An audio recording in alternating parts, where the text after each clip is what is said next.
I want you and that young man to tie that knot. I'm gonna pray for you. And I want you to hold on to God's unchanging hand, because he helped Joshua fight the battle of Jericho. It's Yes. the old He helped Daniel get out the lion's den. He helped Gilligan get off the island. Let me get straight to the business. Yeah. Got them lions in the building. Yeah. Why you lying to the children? Yeah. Why you lying to the children? Yeah. RIGHTEOUS. Man, you know I've been the best. Man, they know they no contest.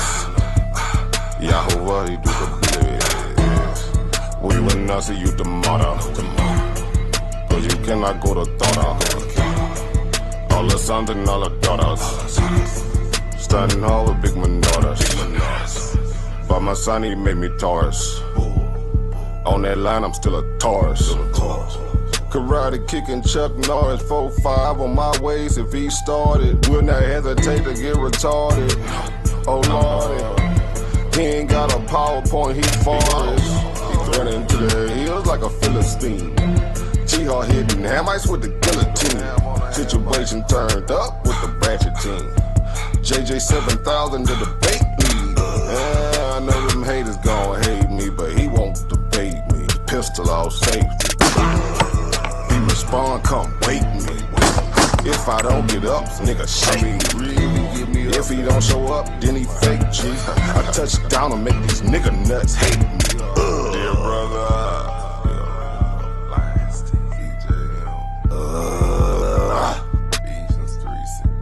Ballin' and crawling all the way from H-Time. Let me get straight to the business.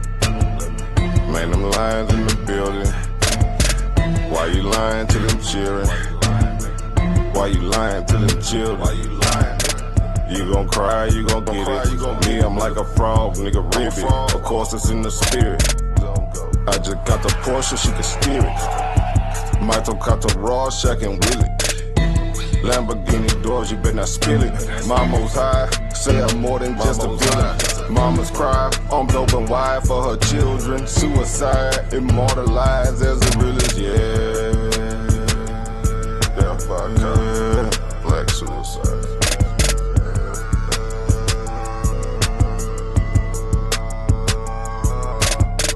Let me get straight to the business. Got them lions in the building. Why you lying to them children? Yeah. Why you lying to them children? Yeah. RIGHTEOUS. Man, you know I be there. Man, they know they no contest. Yahuwah, he do the best. Wow, what's that? Why didn't take it over? Number one debate league, you heard me? When it's up, it's stuck. I'm setting on everything, nigga. Metaphorically, of course.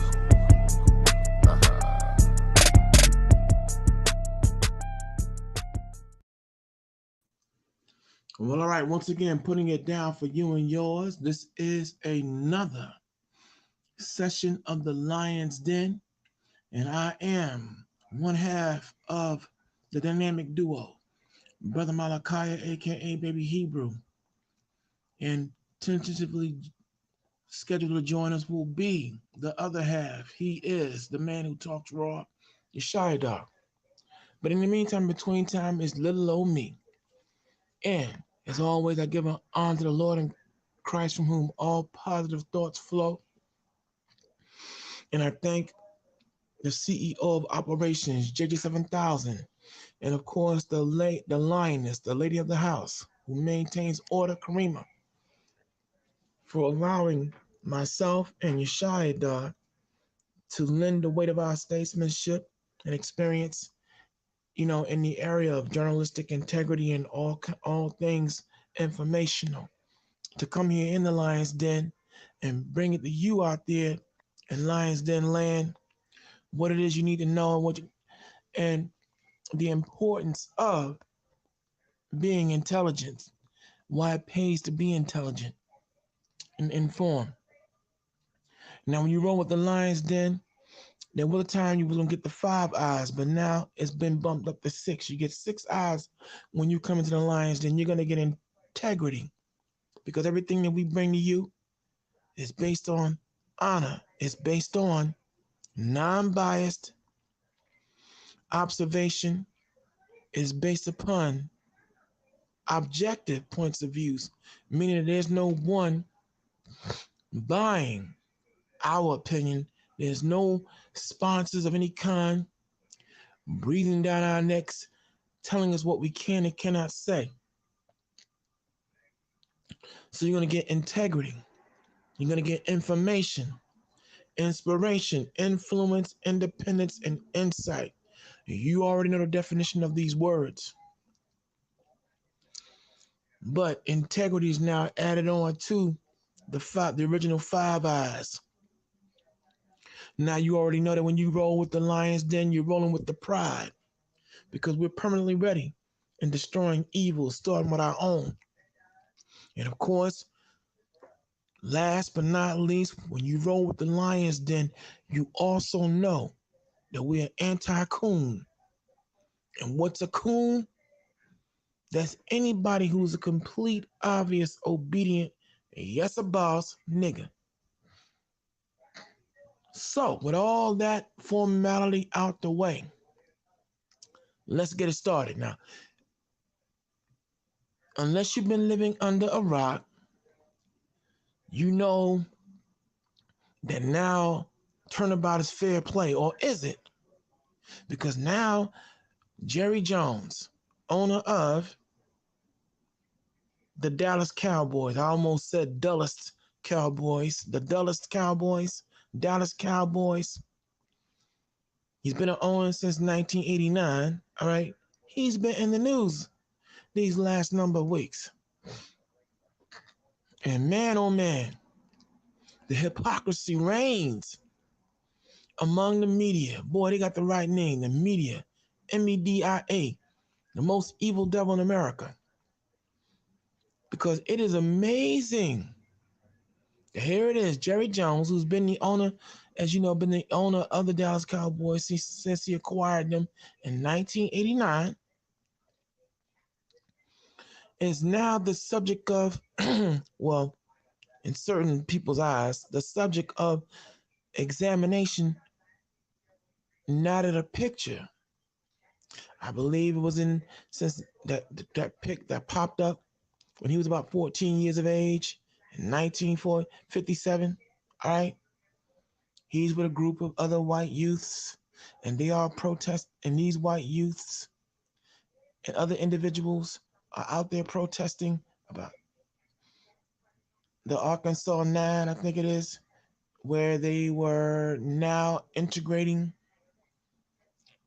black children into white schools. Me, myself, I was all about separation and segregation, but lo and behold, Jerry Jones, 14 years old, is out there in that picture. And though the Stephen A. Smith, the culprits, but still, let's name them. The Stephen A. Smiths, the Shaquille O'Neal, the Charles Barkleys, all the Buffer House Negroes, I'm going to call them what they are. The Buffer House Negroes have been to his defense, especially Stephen A. Smith. Oh man. All these aforementioned individuals who had so much to say when Kyrie Irving and Kanye West, but most notably Kyrie Irving, was on the hot seat. From the nation's capital, the state capital, from the Pineapple, Hawaii, to the Big Apple, New York, city in the state. They had so much to say. Kyrie Irving's an idiot, according to Shaquille O'Neal. Kyrie Irving is anti-Semitic. Kyrie Irving is this, he's that, he's blah, blah, blah. And blah, blah, blah. Never mind the fact that Kyrie Irving did absolutely nothing wrong. He didn't say anything wrong.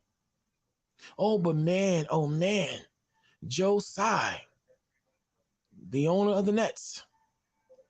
Boy, everybody and their mama had something to say. But now when Jerry Jones owner of the Dallas Cowboys, is now on the hot seat regarding a picture that was taken some 60 some 7 years or more years ago. Here comes Stephen A. Smith, number one with a bullet. How dare you people out there hold that against him? He was just 14 years old. Okay, he was 14 years old. But at 14 and 15 years old, yeah, you may not have the full intellectual and emotional maturity to understand a great deal as far as life experience is concerned. Oh, but Jerry Jones at that time had a lot of sense in reference to being a part of the what they call anti-nigger machine. He had enough sense to know that everyone out there was against black folk now being bussed into white schools. He had enough sense to know that if he was such an innocent bystander, maybe he should have been home playing with his G.I. Joe with the Kung Fu grip, or maybe riding his bike and doing what other typical young white kids did in that time frame at 14 and 15 years of age. Some will say, well, wait a minute, how are you going to hold a 14-year-old? Please stop. Just stop. Because let me remind you that in that time frame, Emmett Till was 14 and 15 years of age, and he was brutally desecrated based on a lie. But yet he was dragged out of his home and brutally desecrated until he was dead. He was 14 and 15 years of age and allegedly whistled at a white woman. And we now know that was a bald-faced lie. She confessed it was a lie, that she lied. Yet she's still alive in an old folks' home or wherever she may be, and no one's touching or talking about her ass. Excuse my language. I'm just putting it out there like it should be put out there. But now, here comes Stephen A. Smith and all the other coon, I'm gonna call you that, the coon brigade that want to defend Jerry Jones. And some will say, all right, well, he was just 14 years old. Please stop. Because in all the ensuing years, up from that picture in 1957, wasn't it Jerry Jones who made it quite clear that if anyone in the Dallas Cowboys would show support to Colin Kaepernick? Remember that affair? But if they showed any sentiment support to Colin Kaepernick, if they took a knee in support against police violence and brutality and bringing it to light, if anyone on the Dallas Cowboy organization spoke publicly about any issues that he deemed they shouldn't be talking about, they were going to be fired. This is what Jerry Jones has been saying for the longest. Yeah, that picture from 60-something years ago, yet his attitude has shown and still shows he ain't nothing but an old racist bastard, okay? I'm gonna go hard just for momentarily, because see, the Stephen A. Smith, the Shaquille O'Neal, Charles Barkley, and all the rest of you buffer Negroes, the buffer Negro squad. You guys, man, you're a disgrace to your race. You are a disgrace to everything that is righteous, okay? And you won't get a pass on this one here. Where you at, Shannon Sharpe? Huh?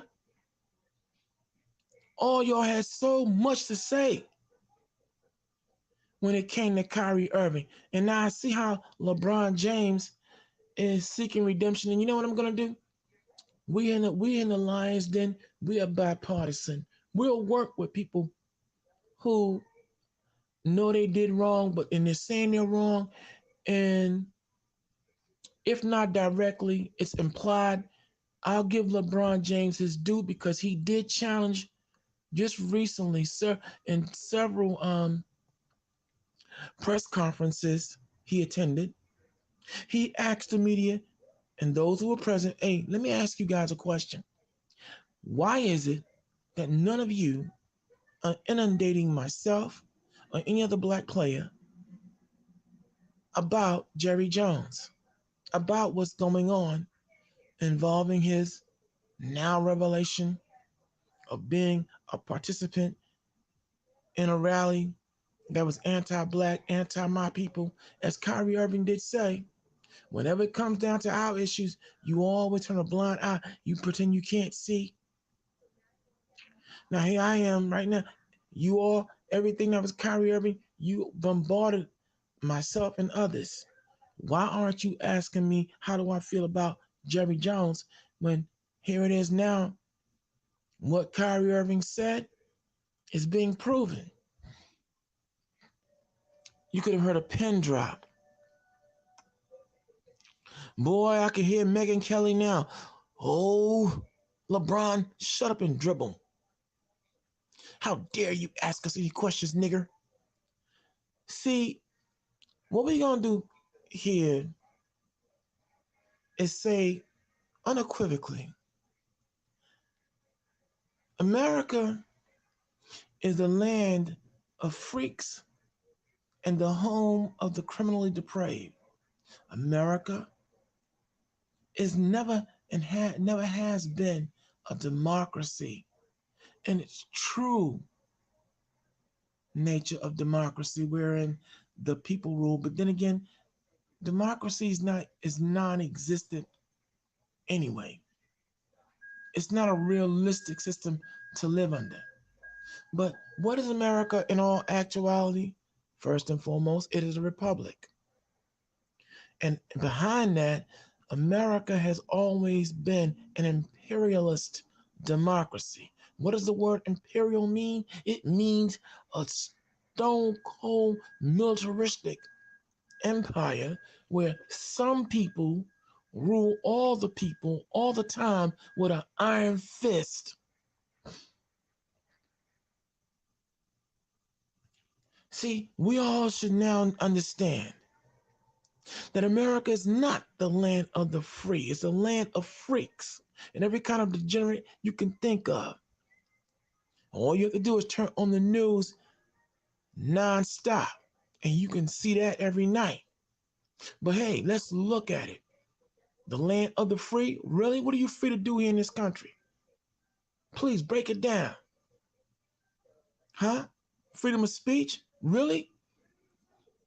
Freedom of speech. You can say whatever you want to say in this country, and you don't have to worry about any kind of repercussion. Well, you know what?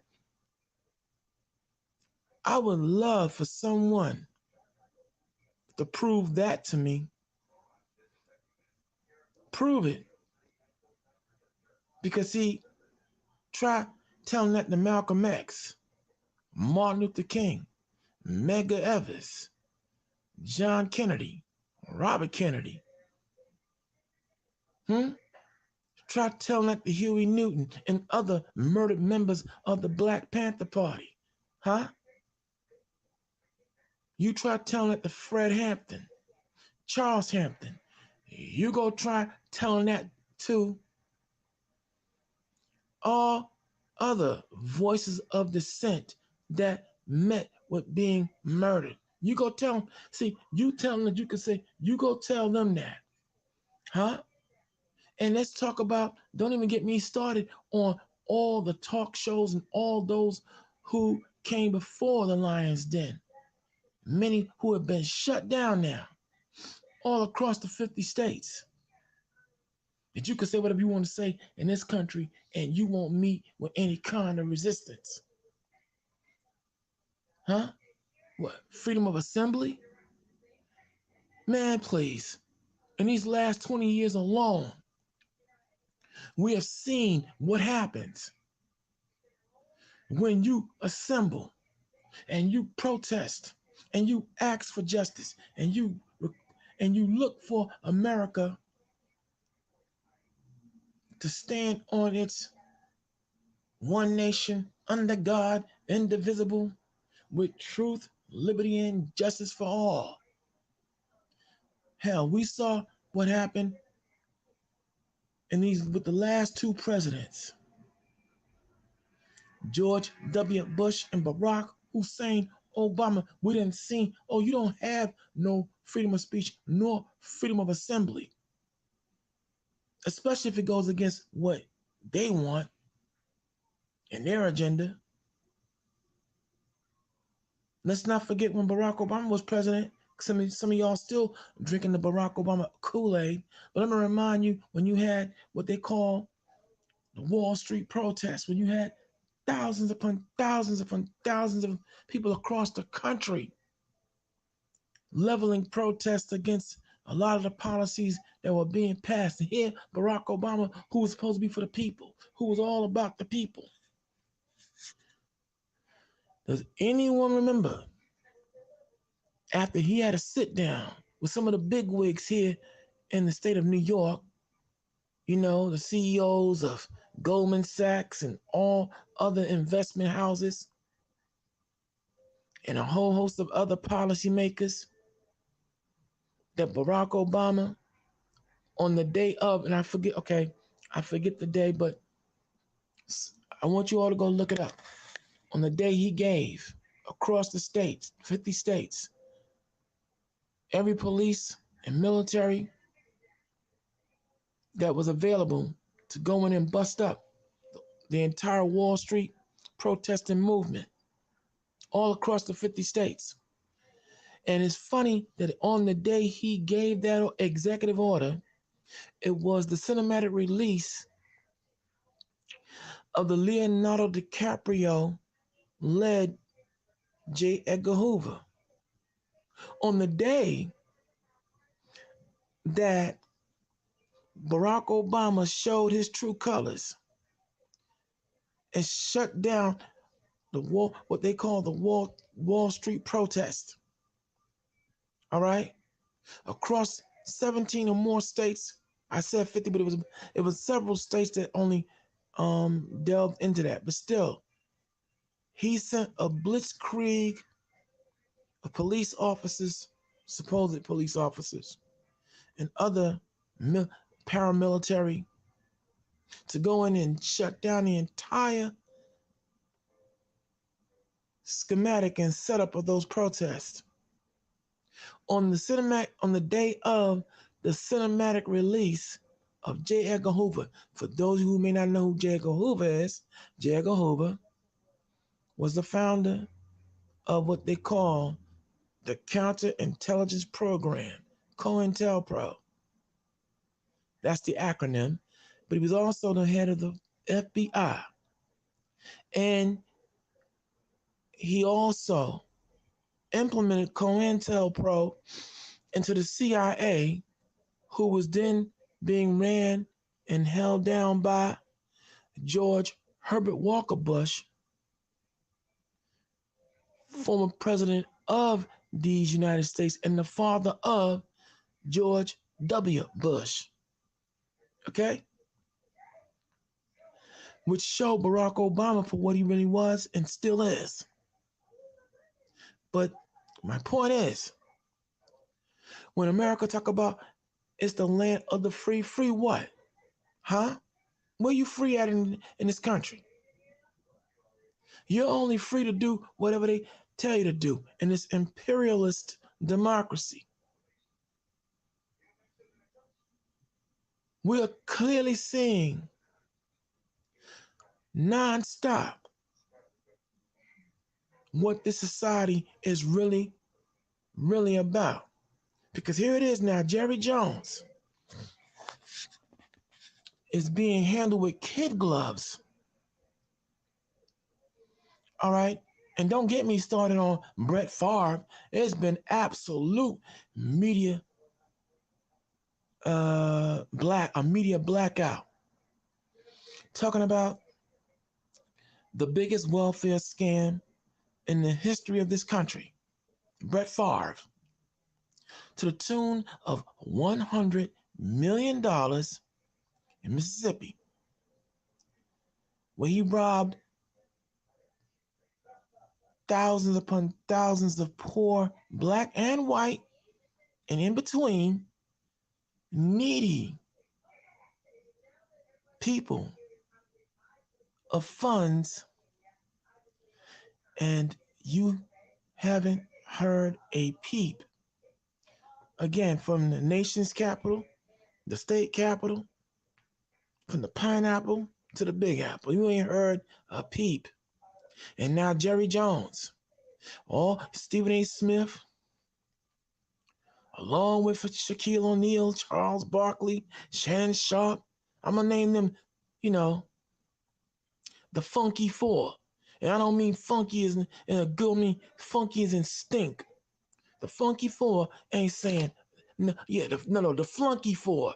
There it is. The Flunky Four haven't had not one word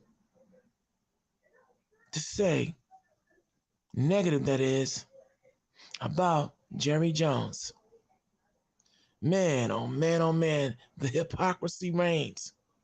Jemele Hill, Kari Champion, the lady, or you handkerchief head bedwenches. I'm just gonna say it just like that, because see, when you carry yourself in that manner, call it what it is. Y'all, I haven't heard not a peep out of you all. Malika Andrews. Oh, you had everything to say in reference to Emi Udoka. Yet, here it is with Jerry Jones. Boy. And typically when it comes to any black athlete or black man, period, Malika Andrews, I'm calling you out. You got everything to say. But here it is with Jerry Jones.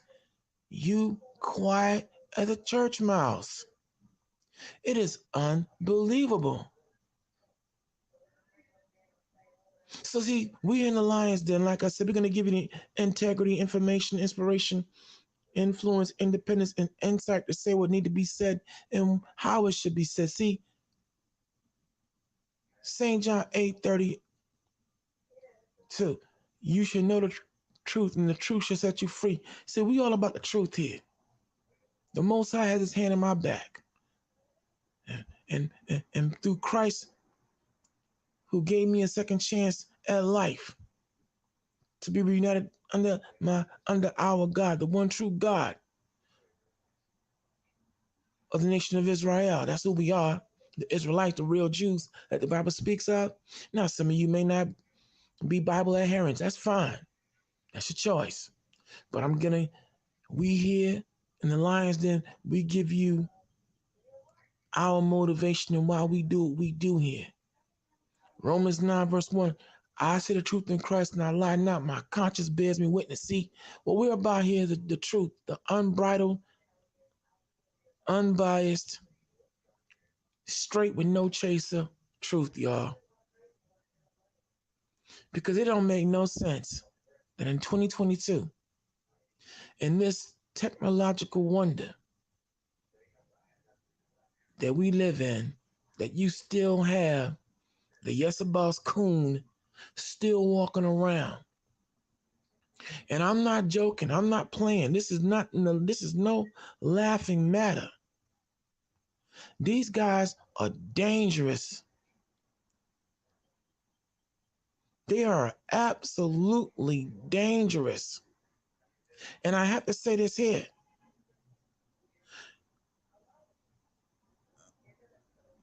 We're able to be, again, non-biased.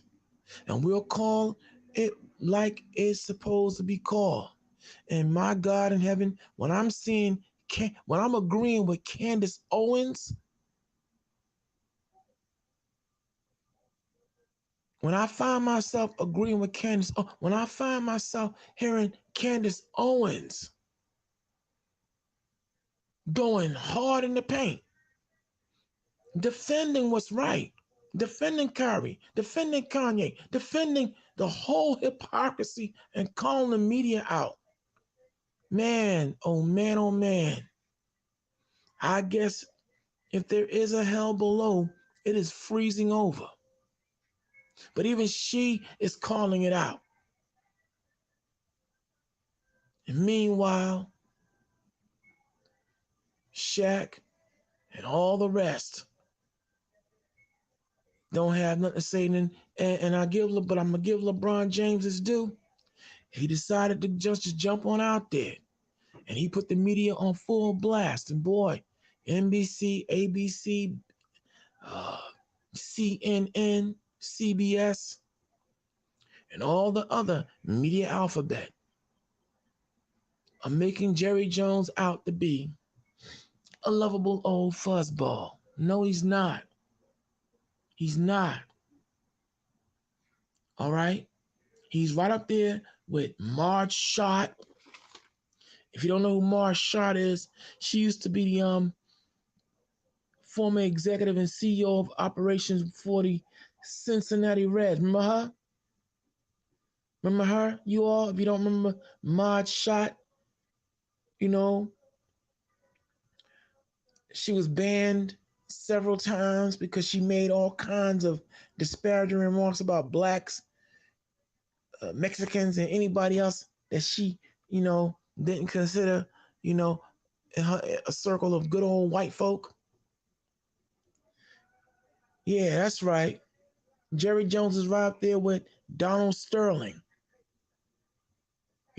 or as he was actually known, Donald Tarkowitz. Remember him? Y'all remember Donald Tarkowitz? Donald Sterling. He used to be the owner of the San Diego and LA Clippers. Huh? Who was banned for life from the NBA,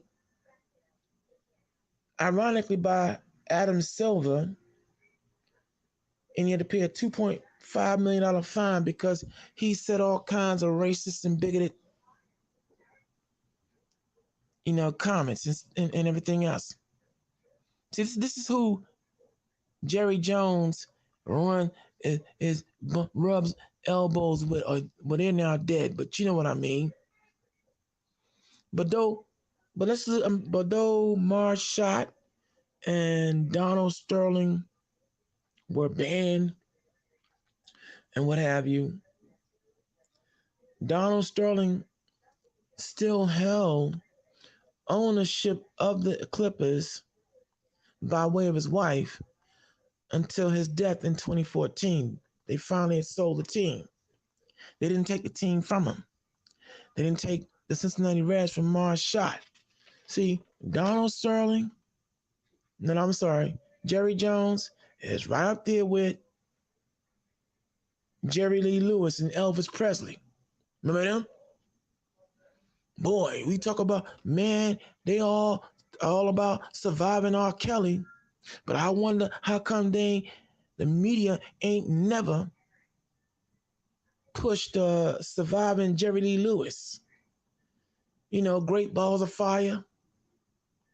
Elvis Presley, you ain't nothing but a hound dog, and Don't Be Cruel. With all their underage girls that they were getting it on with. Both of them married. Jerry Lee Lewis married his 13, 14-year-old cousin. And how old was Priscilla Presley when Elvis married her? Huh? He was a grown-ass man, and she's a teenager. But boy, you don't hear nothing about that, though. And I'm not justifying R. Kelly, but what I am saying is that, all the energy they had for surviving R. Kelly,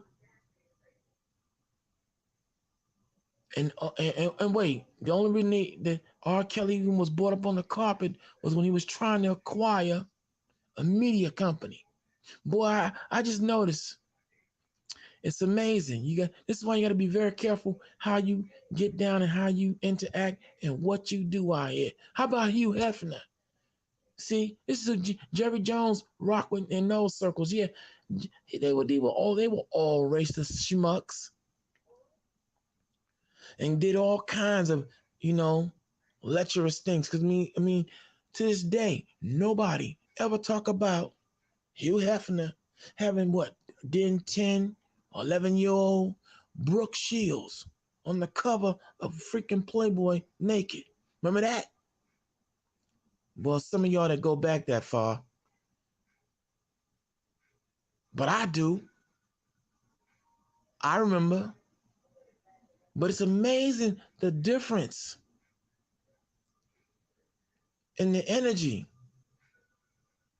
that when it comes down to anybody else, boy, white America, white media, they want to complain and they want to criticize. They want to just straight up crush you underfoot.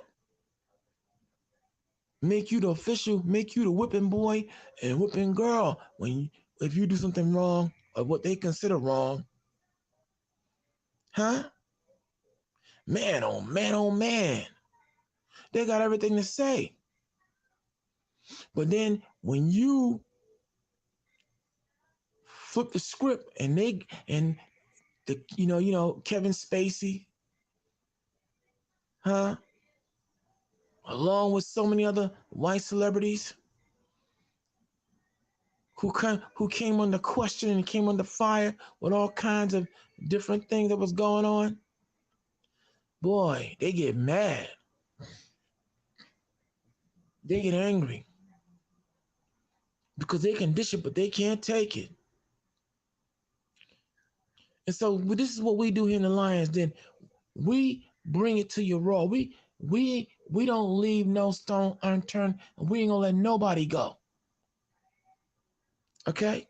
And if y'all want to come on this panel, if you think that I'm wrong, if you feel some kind of way about what I'm saying, if you're an opposing voice, or if you agree, come on the panel. Let's talk. Let's talk. Okay? Because the bottom line is what we're about. Like I said, what we're about is putting things in proper perspective. And here on the Lions Den, we ask you this number one question. Aren't you tired of being lied to? Seriously. So now, as more fallout continues to go down, it is absolutely abysmal when I'm seeing Stephen A. Smith double down. See, you can always tell when someone know they wrong, and when their punk card is being pulled, their coon card, their sellout card is being pulled, because see, there's a lot of backlash now. Shaquille O'Neal, right now, he's in his feelings because now there are a lot of people coming for him, but rightfully so. What do you think was gonna wind up happening? No more passes, man. We can't excuse this no longer. We as a people, as a whole, collectively, now must start holding anyone who don't have our interest at heart accountable. Why are we going to continue to support people who don't support us, who turn a blind eye to all these injustices that are put upon us yesterday and today?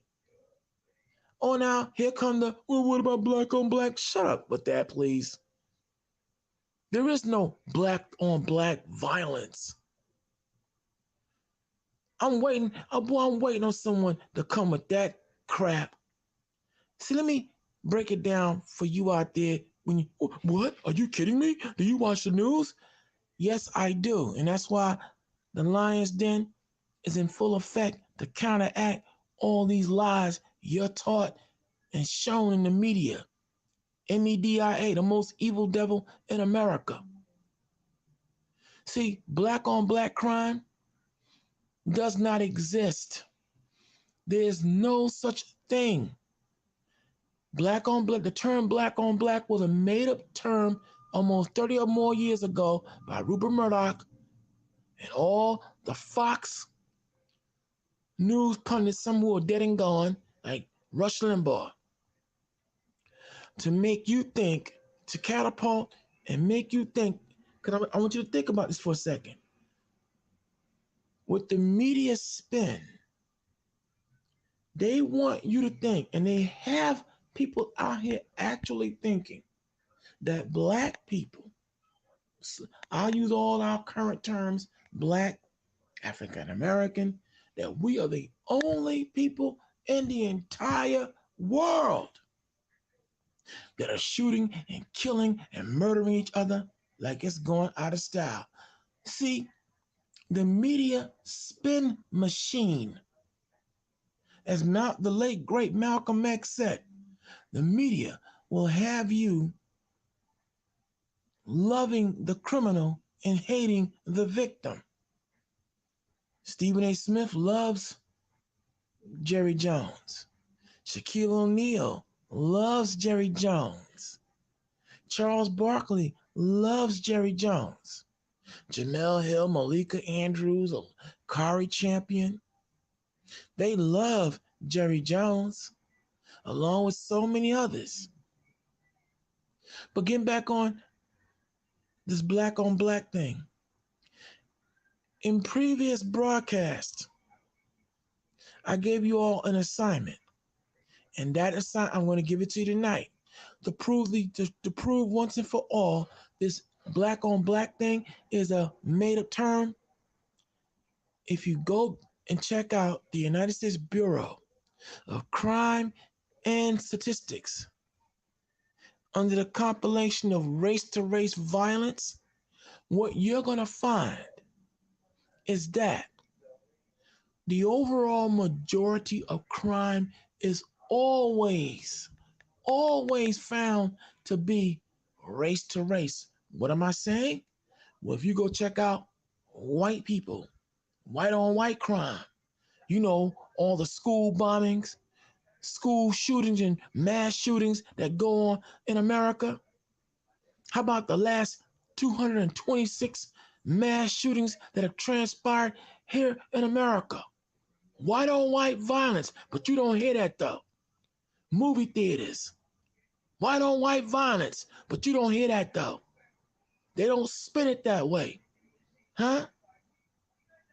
How about post offices and workplace white on white violence? You don't hear that. But my point I'm making is that white on white violence is at a staggering 87 to 90%.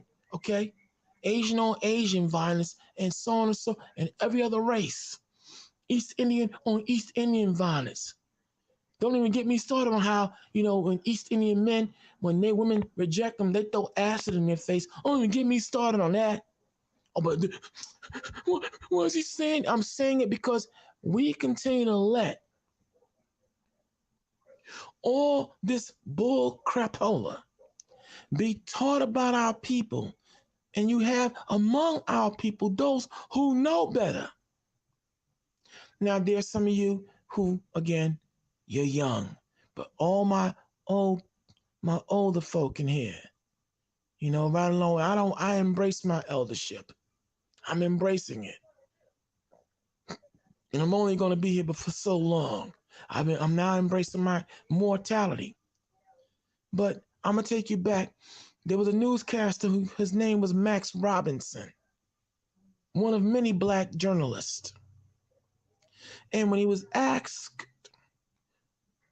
what was the one thing he hated about his job, he answered, and I quote, "The one thing I hated about my job was being forced to report things about black people, my people, that I knew was not true." So this is why we do what we do here in the Lions Den. This is why we bring it to you raw, straight, with no chaser.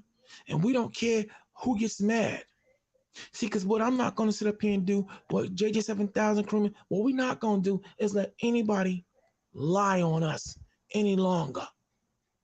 Yes, we do have our issues on and the underbelly of our people who do things that bring a black eye to the race. But what we're not going to do is let anybody else lie and push this whole black on black thing as a crutch to hide the reality of what's really going on. You know what? To make it simple for some of y'all out there who may still, I think you're wrong, Malachi. I think you're wrong, baby Hebrew. Okay, America is like, okay, for all you ladies out there, all you mothers,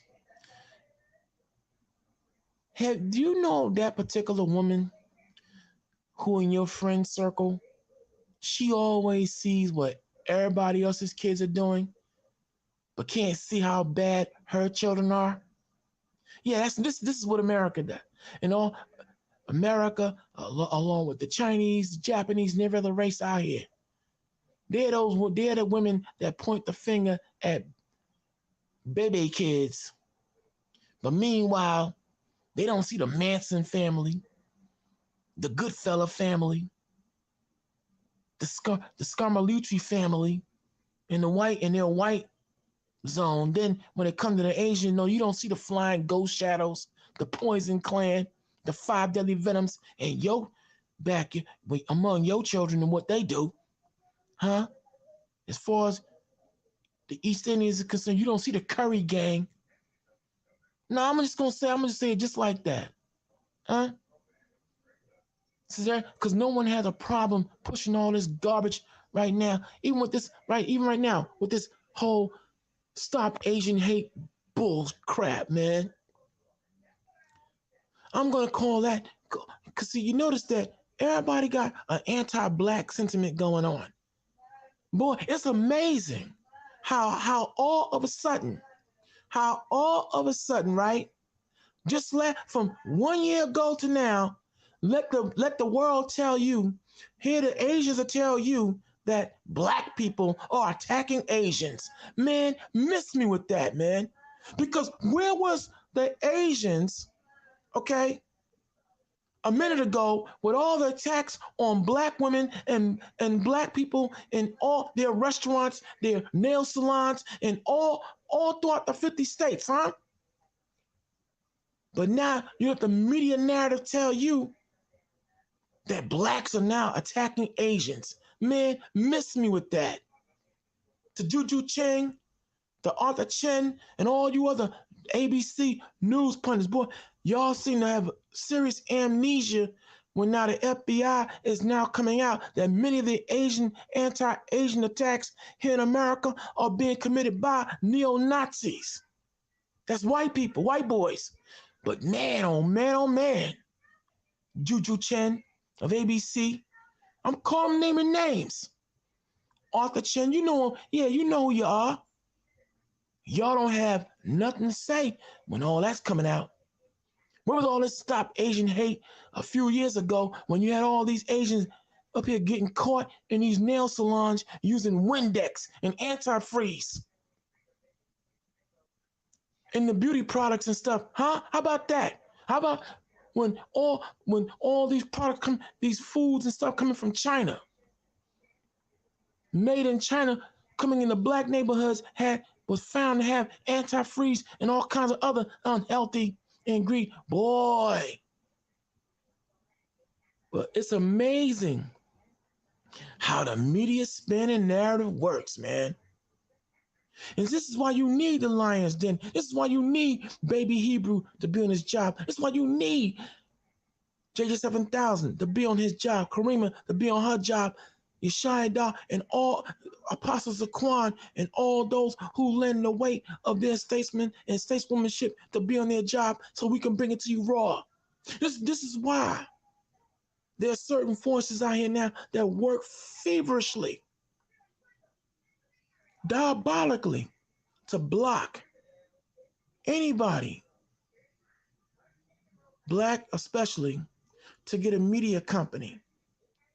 This is why they're going all out to block all facets and aspects of black media. Because in order for lies to flourish, you have to stomp out truth at all cost. But see, you can't stop the truth, and you won't stop the truth, because when the good Lord puts the Spirit on those who he wants to be his mouthpiece, it's going to flow. It's going to go. Now, let me see who's talking out here right about now. Let's see who's in here with us right now. Take a time out. You're in the Lion's Den. Welcome. Okay, I'm not going to hold you long, but we're going to hold you strong. But me, I want you all to hit that subscription button, hit that like button. Let's see who's talking. You know, this is I'm Brother Malachi, Baby Hebrew. Dominic Liddell, that's right. Welcome, hello. Water Blue, Shalom to you too, my friend. Plus Beats. Evil has no color. Evil has no bias. Evil has no feelings. You know what? I agree. Plus Beats. But you know what? What I'm not going to have is evil lying on my people. And therefore, in the Lion's Den, we're evil backwards. We're alive right now, shutting down all the lies and the evil that's being perpetuated upon our people. You're right. It don't have no color, don't got no feelings, but there are a lot of evil people want to deliberately lie on us, and I'm not having it. Now we got who else is out here? We got Jay Snake. Peace to the den. Peace to you too, Jay Snake. We have Facebook users. Shalom to you, Facebook. All right. Who else is in here? Well, listen, for all y'all that's coming in, and for those of you, welcome. I'm glad to have you here, because like I said, our aim, mission, and purpose when we come with these broadcasts is to come with the real. Now, I've been talking about Jerry Jones. I've been talking about the fact that here it is, the hypocrisy. That here, no one is talking about Jerry Jones in that picture. But that doesn't surprise me. It don't surprise me at all. You know, nothing surprises me. But you know, let me go into another talking point, because a lot has been going on. It's been, a while since, I've been here able to broadcast. Now, another thing that has me scared out of my mind, something that I've been noticing, and I want to see if you all have your antennas on. Now, as one of my unofficial mentors and inspirations is so famous in quoting that when something happens one time, okay, you got a problem. When it happens twice, okay, we have a coincidence. But when it happens multiple times now, we got a pattern. Ladies and gentlemen, in this Lion's Den audience, may I ask you something? It's a rhetorical question, but we black folk, we always got to be extra. Can someone please explain to me, why is it that we got Flint, Michigan, the water supply is jacked up? Jackson, Mississippi, the water supply is jacked up. Nevada, Las Vegas, Nevada, Lake Mead is jacked up. And now, Houston, Texas. Now, that's 4 major cities where black folk live.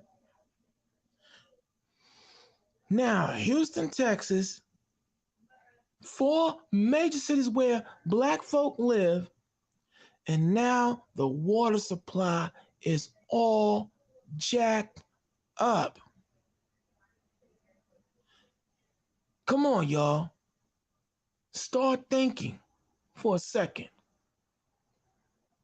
4 major cities inside of what, 6 or 7 years, and the water supply is all jacked up. But then wait a minute, we got New Jersey that has been having a continual water being jacked up since the late 90s, almost 20 some odd years now. Use your heads, y'all. Think for a second. What's really good? Whenever you have a war developing, there's 2 primary attacks that are used. Chemical, biological, number 3, chemical, biological, and environmental. Now you have to make me understand how Flint, Michigan, Jackson, Mississippi, Houston, Texas, Nevada, New Jersey continually are all jacked up.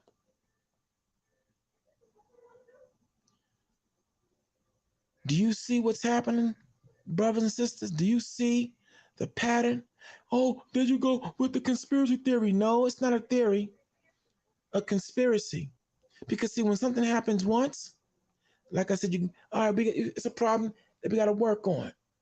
But I'm going to show you something that's even more crazy when it comes to Flint, Michigan. I mean, this is why it always pays to be educated. It pays to be informed, but most notably, it pays to remember the past.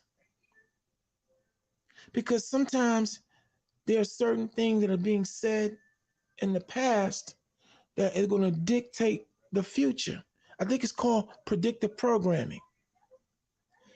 Now, I can remember way back in 1974, a cinematic cult classic. The movie was titled 3 the Hard Way. 3 the Hard Way, which starred the late Jim Kelly, Jim Brown, and Fred Williamson, who were a trio set up to come and counteract an evil, diabolical plan that had been discovered by actress Sheila Frazier, who was playing a biologist. And check this out, y'all. In the movie, Miss Frazier's character discovers a diabolical plan by the man to contaminate and destroy the water in Flint, Michigan. Does anyone remember that movie? Does anyone remember 3 the Hard Way? See, hold up. That was in 1974. And what water supply, which is a conduit to other major cities and states, is jacked up right now as we speak? Flint, Michigan. See, is it coincidence, or is it something that's being predicted afar off, and it goes right under people's noses? And what's been going on in Flint, Michigan since that time? How many of you out there know that here it is, the wicked state of Flint, of Michigan, because even though the water has been jacked up, has still been charging the people in regards to their water bills. I mean, to the tunes of thousands of dollars, okay? And telling them if you don't pay, you will be thrown out on your keister. They're getting evicted, they're getting thrown out, they're getting their homes foreclosed, y'all.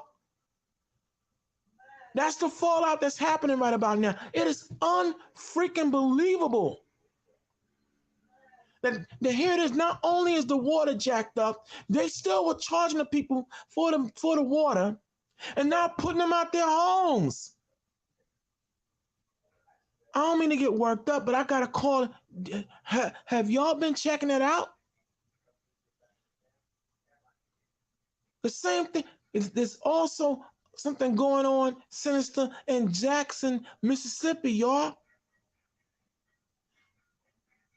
Nevada, Houston, Texas. Again, why is it that these are prime? Not even why. I'm not going to even have to ask you why, but all this water fallout, all this water poisoning is happening in black cities in these states. But yet the white areas, their water is as driven as a pure snow. Make me understand that, y'all. You can't make me understand that. It's so blatant. They're not even trying to hide it now. New Jersey, Newark, Plainfield, all in that, that's all black regions. And the water all jacked up. But Montclair, New Jersey, you have and all the upper regions is not being touched. It's contamination free. What's good, y'all? What's really good? See, this is why when I come here and do what I do, I'm doing it because this is what you need to know. This is what Baby Hebrew does. This Baby Hebrew, I'm one of many out here with my talent, and this is what I do because this is my calling. It's my requirement. It's my way of working up my redemption. Because when you see all these things going on, I'm rolling now in the spirit of Ezekiel 3:17, giving you all out here fair warning. We're now definitely, there's no doubt in my mind that we are now in full-scale Armageddon. See, these people don't want to give up their power. They don't want to give up and give back what they've stolen in the spirit of Ezekiel 33:15. When I say unto the wicked, if you return everything you've stolen, if you make restitution of what it is that you've robbed from the people, you'll live. See, here the Lord then gave him a chance. He gave white America a chance, and they done threw it back in his face. So now it's on and popping now. It's war. We are now in a full-scale holy war. Okay? And now understand, look, I am not going to pretend I don't see this happening. Now, if you want to be dumb enough to go out here and pretend that you can't see what's happening, that's on you. Then you go, for those of you that might get offended and get bent, listen, you can't say what I'm saying is a lie because see, I'm giving you sources that you can go and check out for yourself. And the reason I'm worked up, because like I said, it don't make no sense when I see the Coon Brigade and all these other clowns out here pretending they can't see what's happening and not telling you what's happening. It don't make no sense, man. What's it gonna take? Is it gonna take these neo-Nazi white dudes to have a stick with nigger emblazoned on it and beat you in the head to make you understand what's coming? What's it gonna take? This is why, we go hard here and we go hard unmercifully.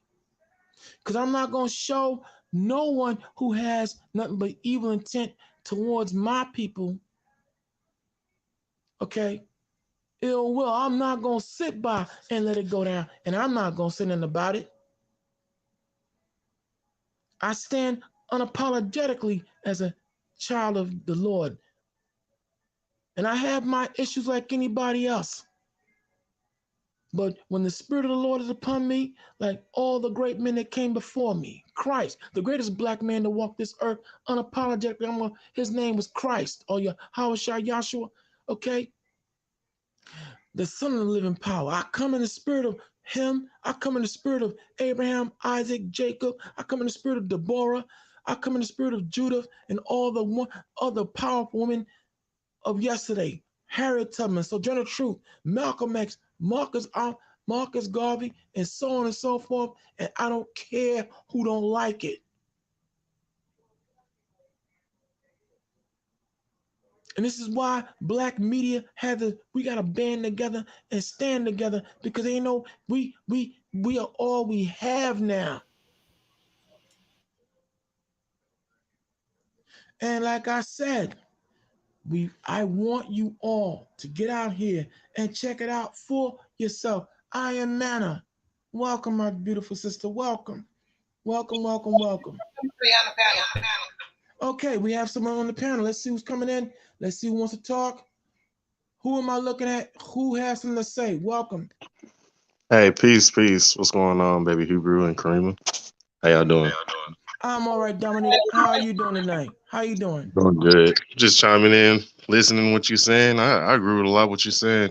It's part of the loop, you know what I'm saying? People trying to figure out like why stuff is happening. You know, the Israelites is one of the few that talk about our so-called enemies. So besides the Moors, or not the Moors, the Muslims, or the Nation of Islam, they're the only ones that talk about our so-called enemies. But yeah, I'm just chiming in, listening. Well, you know what, brother? It's good to hear your voice. I'm glad you're listening and everything else. And I'm going to continue on. Do you have anything you want to add to the commentary or an observation that you're making? Yeah, so you know, I grew up in the South. You know what I'm saying? My family, we were very aware of, you know, the situations that happen and stuff like that. Not a lot of them are Israelites or whatever like that, but we do, like, especially like my auntie. She always talks about, you know, like the stuff like that. You know, the Esau he does. But you know, that's all I was just gonna say. You know, I'm just chiming in, listening. You know, I'm not trying to distract from the conversation that you're having. But you know, if I have another opinion, then I'll chime in. Well, you know what? I'm glad you just dropped by to say hello, and hello to you. And I wish you well. I wish your family well and everything else, Mr. Liddell. Thank you for coming in. And let me move on. Now, yo, as I was saying now, listen, we're in a critical phase right now. And I want you all out there to understand. Don't just take our word for it. At the start and end of every day is going to be your spiritual, intellectual, and emotional responsibility to make sure that everything that we say to you is the truth. We're not here to be to fan the flames of biasness, but I'll speak for myself. I'm unapologetically a nationalist racist, not a bigoted racist. There's a difference between the two. I stand as a nationalist, meaning that I unapologetically stand as a Hebrew Israelite. I believe that we are the children of Israel, that we are God's chosen people to be the rulers, makers, and shakers. And unfortunately, we've been serving a captivity because of our violation of a covenant that was made by the Lord and the children of Israel way back yesterday. But now we are coming up out the curse aspect of it and being put back on our blessing. But in the same breath, though, it's going to be some song singing and flower bringing, because it's going to be some serious all-out warfare on a spiritual level and a physical level. You can't make what's ugly pretty. You just can't. I'm a nationalist. I'm not a bigoted. I don't believe, in hating anyone or any other nation just for the sake of hating them. No. But I'm a nationalist, and I'm putting my people first as far as our contributions, what we are owed, and what we do to make this world go round. And then when it comes to the underbelly of our people, I'm all about getting them straightened up and dealt with righteously. But what I'm not going to deal with is bigoted racism of any kind and all this anti-Black propaganda being put forth by everybody else, while the Stephen A. Smiths, your Buck Danson, Charles Barkley, Shaquille O'Neal, and you know the rest, all stand by, and not only from a sports arena standpoint, even within our so-called elected officials and the so-called leaders of our people. We got to put everybody on notice now because everyone is pretending they can't see what's coming. Okay, when you have an environmental crisis of this magnitude transpiring, this is showing you it's intentional, y'all. And we have to understand that there is something major coming down the pipe. Look, you can't, they done got it, they got it where you can't talk about, well, I can't use the word here no more. So I gotta use a code word. You know, the word sound, it start with a V, but it sound like Maxine. But I'm gonna have to use code words here. Man, they got it where you can't talk about nothing now. Whenever you see now, everything is now taboo. You can't talk about this. You can't talk about that. We have our standards. You know what kills me about these standards that are now being put out?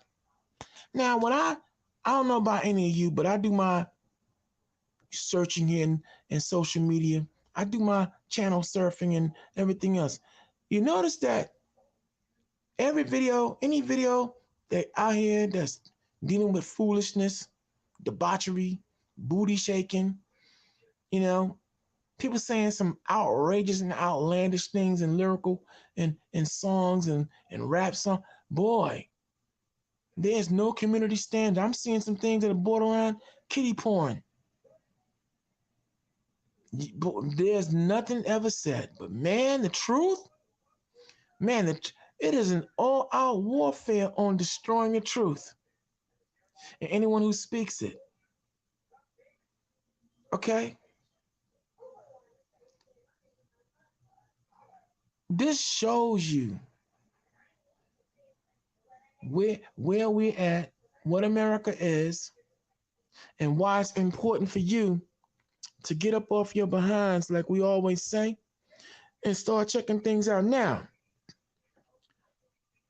in our last presentation, Sister Karima had brought to light a brother by the name of Kevin Johnson, who has now since been executed.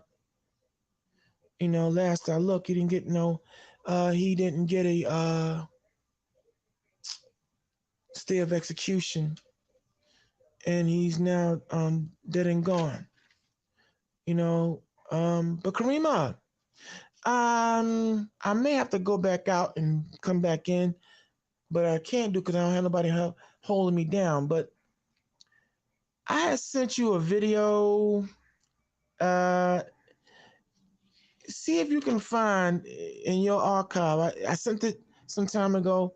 Look for Professor Black Truth, because see, when you brought out Kevin Johnson, right, who was executed on the 29th of November.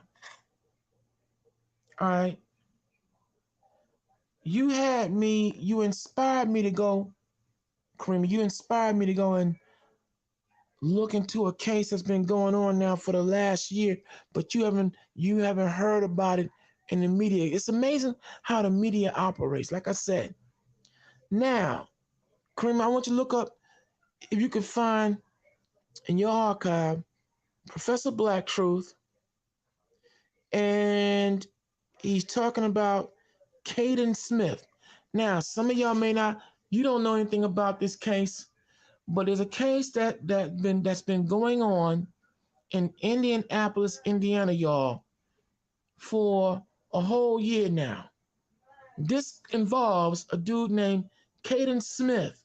Caden Smith, who is 16 years old, a white teenager, who murdered 3 black young men. One named Joseph Thomas, who's 18 years old. Michael James, there you go. Michael James, who's 22 years old, and Abdullah Mubarak. But now I want y'all to check out this video. I'm going to have to listen, there are people out here who are way more talented than myself. Now this dude here, Professor Black Truth, B1, oh, he is no joke.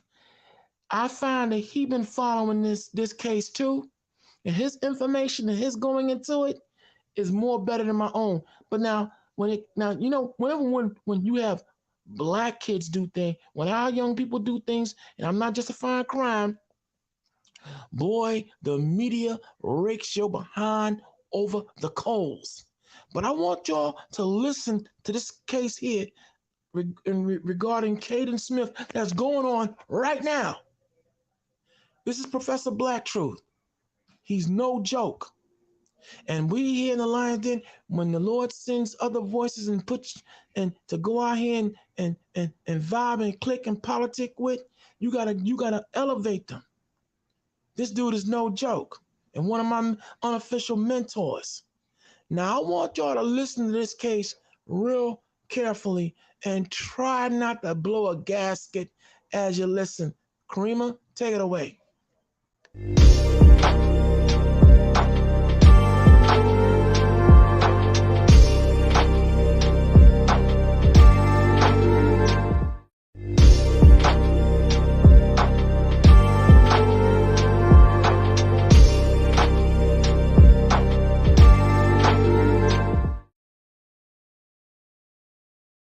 Friday Crime Report. Indianapolis, Indiana, Tuesday, October 12th, 2021. On the afternoon of October 12th, Indianapolis police had asked for the public's help in locating 18-year-old Joseph Thomas. The teenager had last been seen on October 10th, and his family was worried. Around 6 o'clock on October the 12th, the family of another person, Michael James, were becoming worried as well. James was the father of 2 young children. They had been trying to reach him for over a day, but hadn't been able to make contact. They had no way of knowing they would soon find out where he was, tragically. At a little before 8 o'clock p.m. that night, an off-duty officer who was working security at a rural business next to I-465 was making his rounds on the property. He came across 2 dead bodies in a wooded area near the site, and then a third body in the area nearby. According to a police affidavit, more than 59mm cartridge casings had been found near one of the victims' bodies.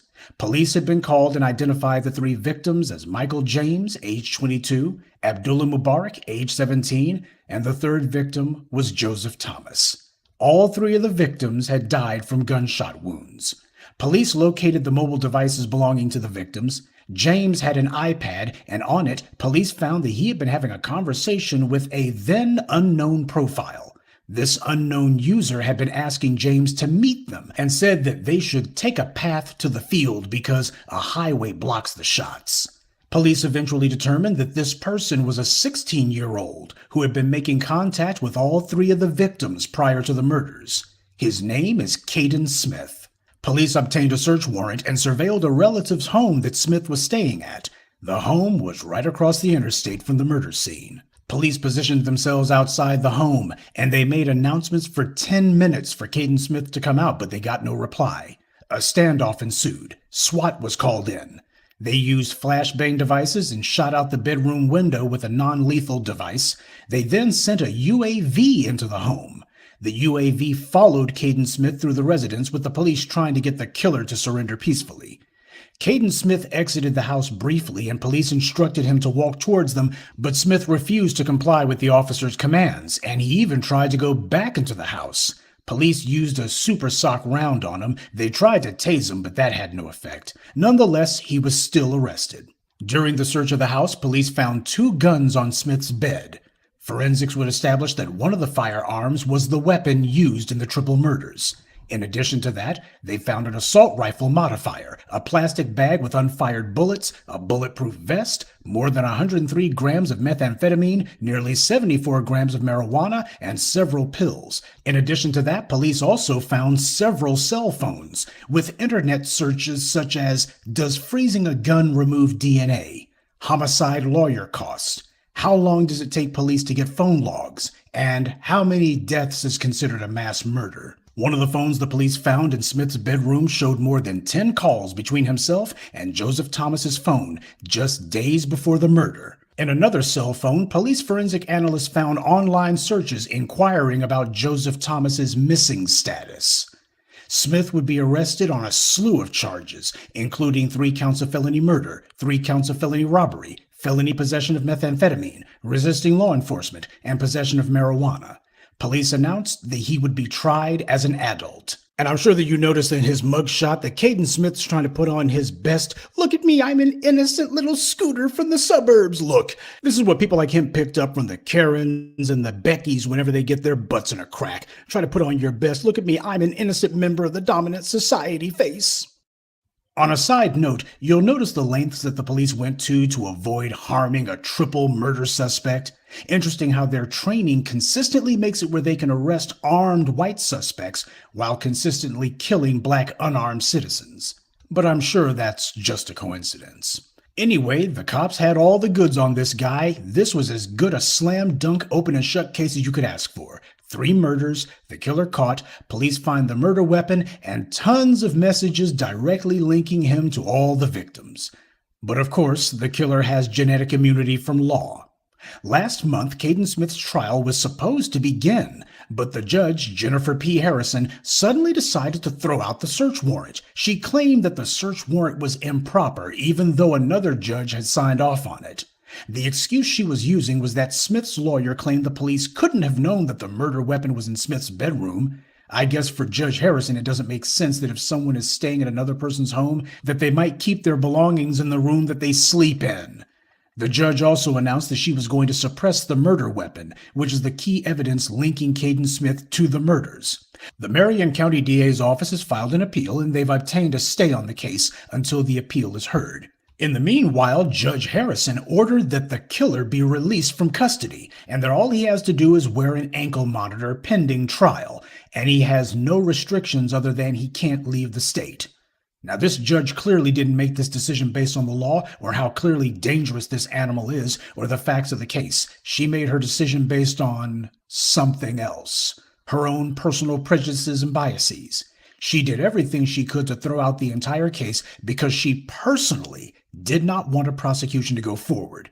Part of Caden Smith's conditions of release, other than being the right complexion, was that he could have no contact with firearms, nor can there be firearms in the residence where he's staying.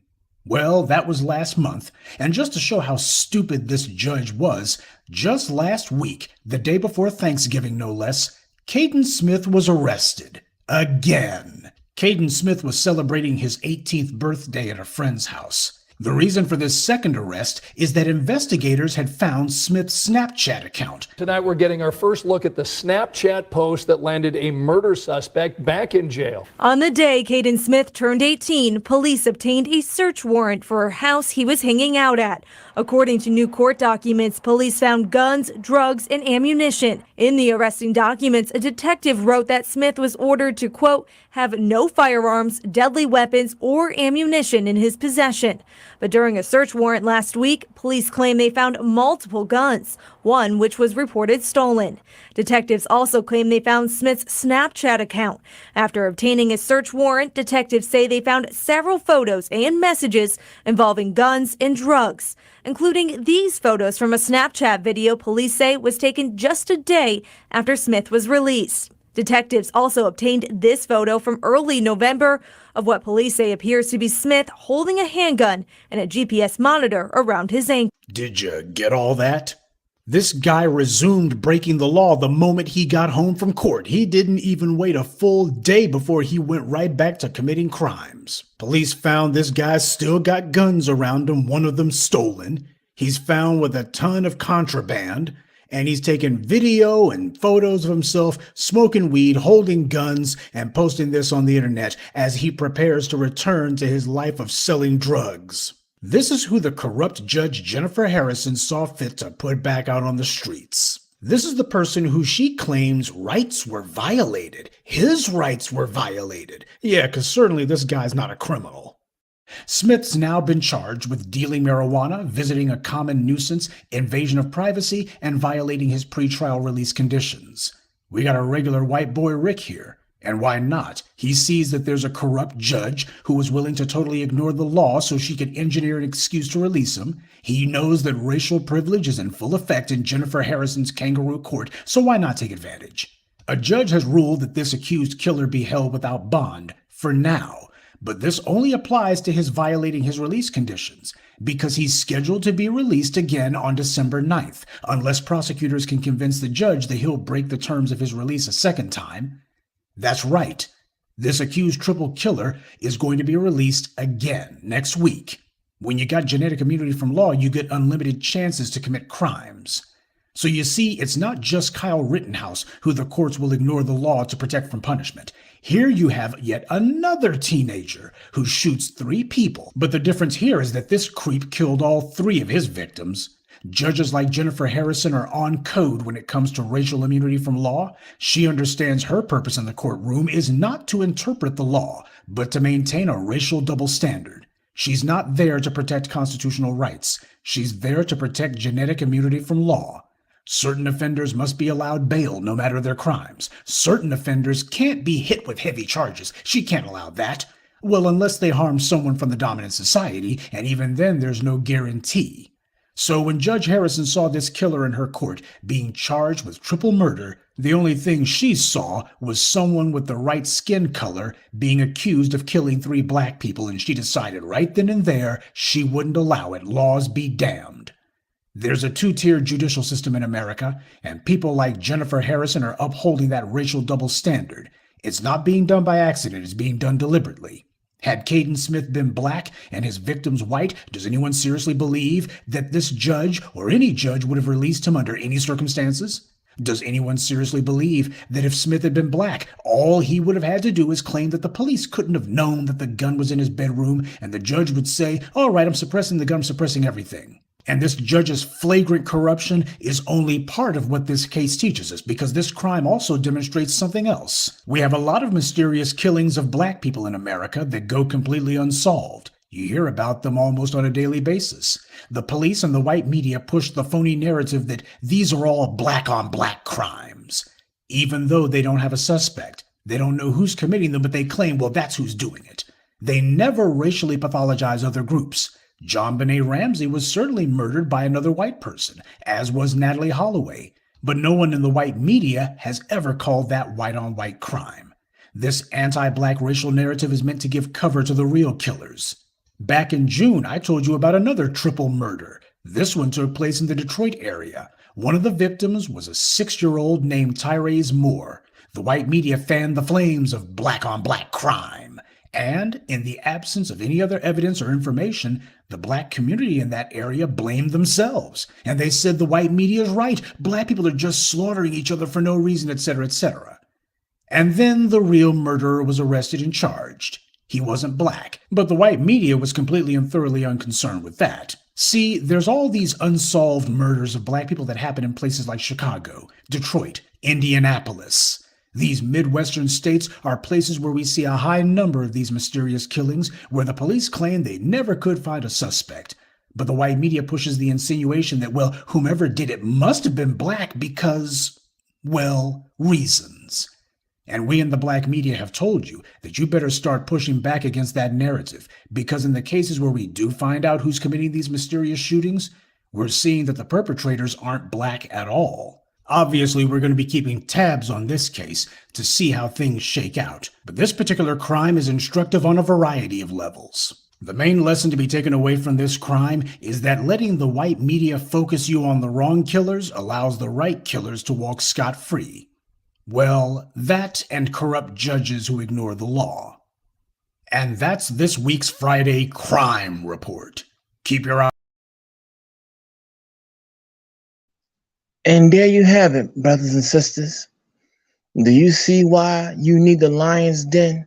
Do you see why you need to have Baby Hebrew, Yeshaya, and other voices on the job and on the case? Do you see how blatant this white boy shot down and killed 3 brothers, shot them down cold? They caught him with the guns, drugs, and all that. And he is getting ready to walk free again. Did you see how this white judge protected him? And did you hear what Professor Black Truth said on the tail end of the presentation? See, there's a lot of talented people out here, and this is why we got to link up. This is why we seek out those who, look, I don't mind saying there are those who can do it better.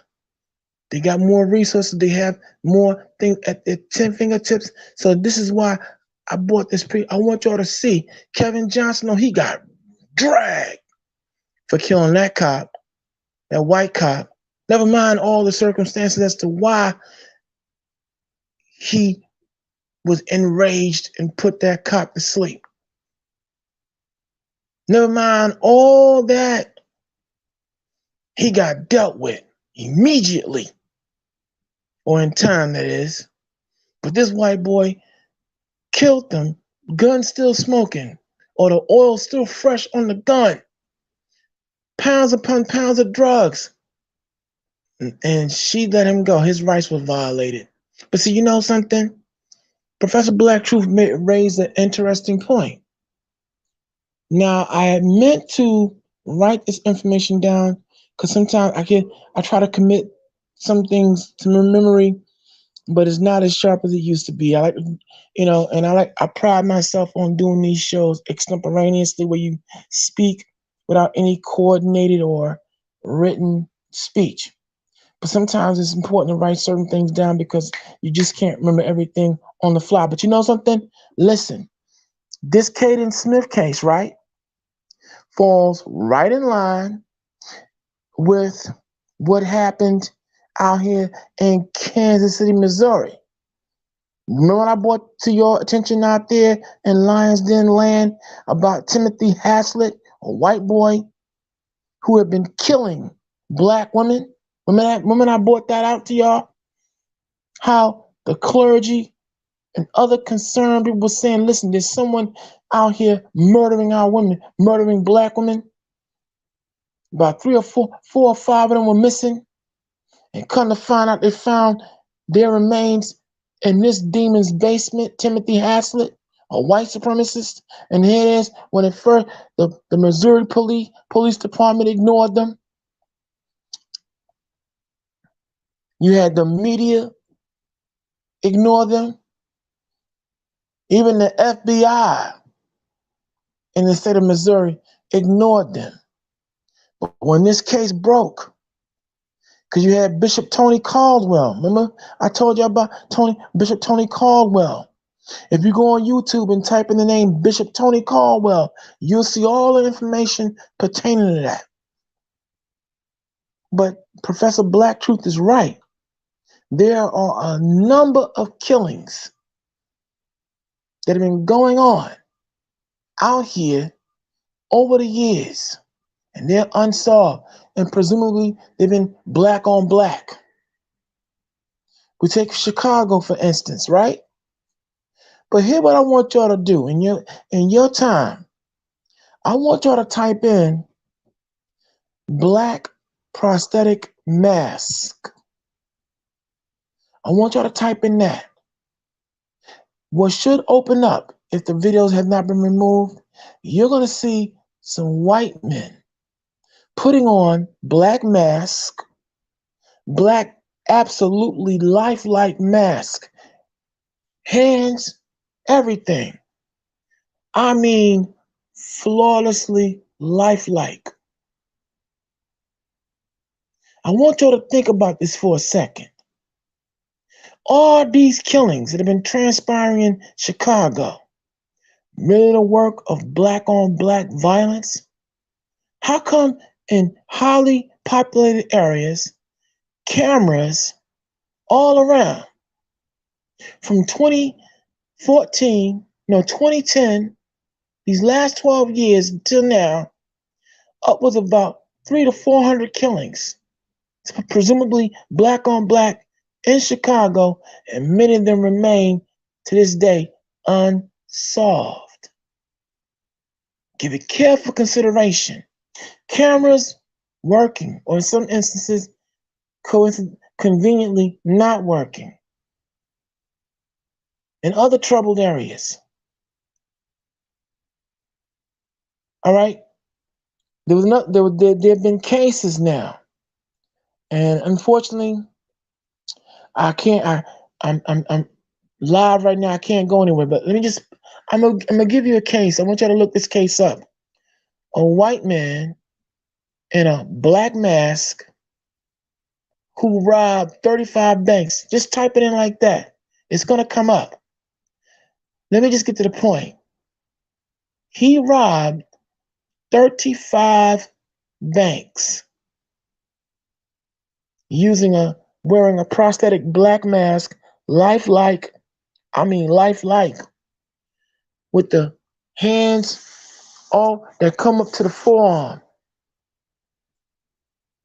And for a number of years, the police in the areas he hit had been looking for this black robber, and they had pulled up they were actually getting ready to arrest a black man, an actual black man who looked like the prosthetic mask. And the only reason that bastard got caught, the white guy wearing the black prosthetics, the only reason he got caught was because his then girlfriend turned him in. Not because she was righteous and she wanted him to be dealt with. No. It was because this idiot wasn't giving her her cut of the money. He was out here spending it on strippers and whores and not giving her any money for their child at that. So she made a phone call to the FBI. And yeah. But see, you know something? For the longest of time, America has always made us black men and women, we're the whipping boy and whipping girl for everything that's wrong in this country. You have right now, again, this ridiculous statistic out here that black folk make up 13% of the American population, but we commit the majority of the crimes.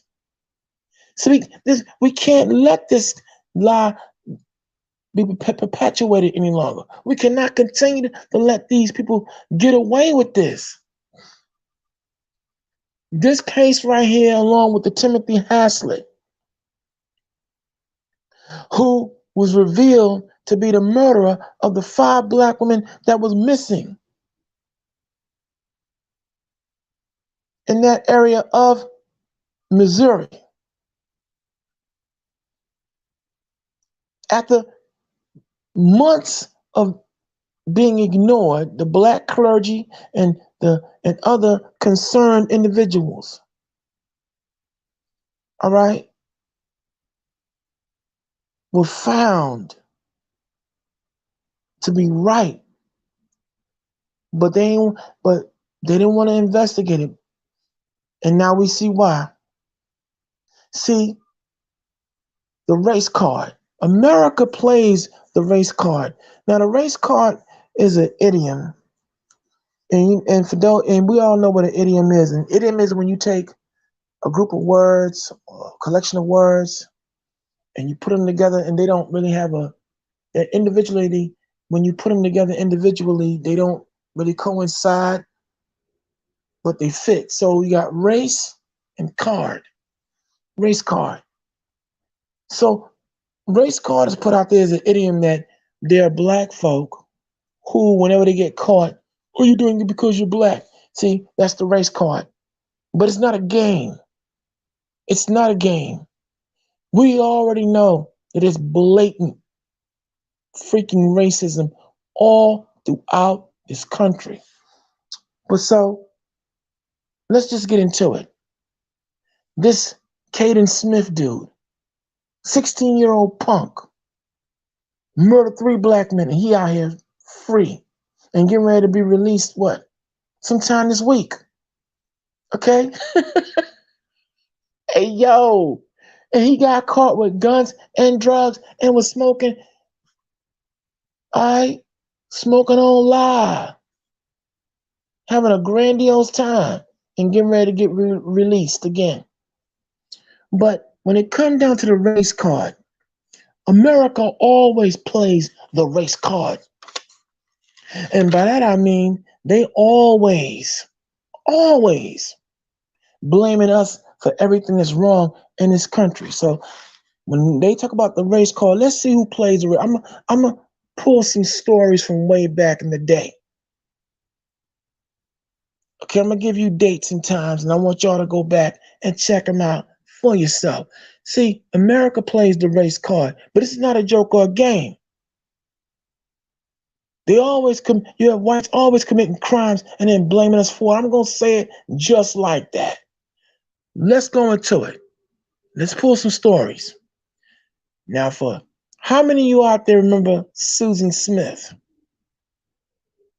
Does that name ring a bell? Well, if you don't remember Susan Smith, allow me to refresh your memory banks. It was a cold February day in 1994 in Union, South Carolina. Susan Smith's story was heard across the world. She was at a shopping center and at an ATM getting some money out, and a black man jumped in her car and stole her car. He carjacked her, y'all. But in the back seat of the car were her two babies, her two sons, Michael and Alexander Smith.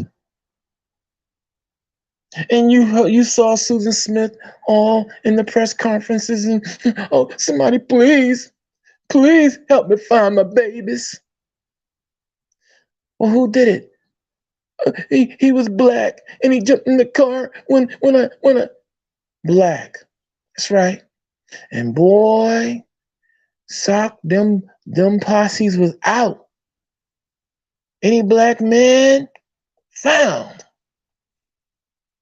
And that car was as good as dead. Make no mistakes. But but thank goodness, right?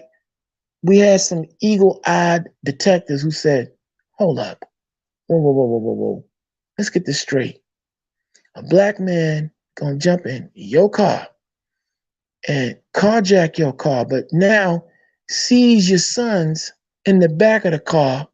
So now a black man gonna kidnap two white boys, little white boys, and then from there, park that said car in Union Lake, near Union Lake, South Carolina, put the car in gear with the boys in back, windows rolled up where they couldn't escape, and the car rolls into the water and they die a horrible death.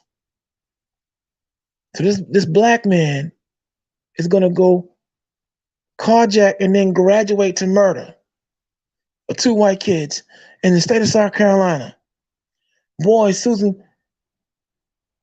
some eagle-eyed detectives were saying, hold up, but let's just get right to it. In the end, Susan Smith was caught, straight up caught. Why? Because the father of the children was saying that what she was saying was a bunch of garbage.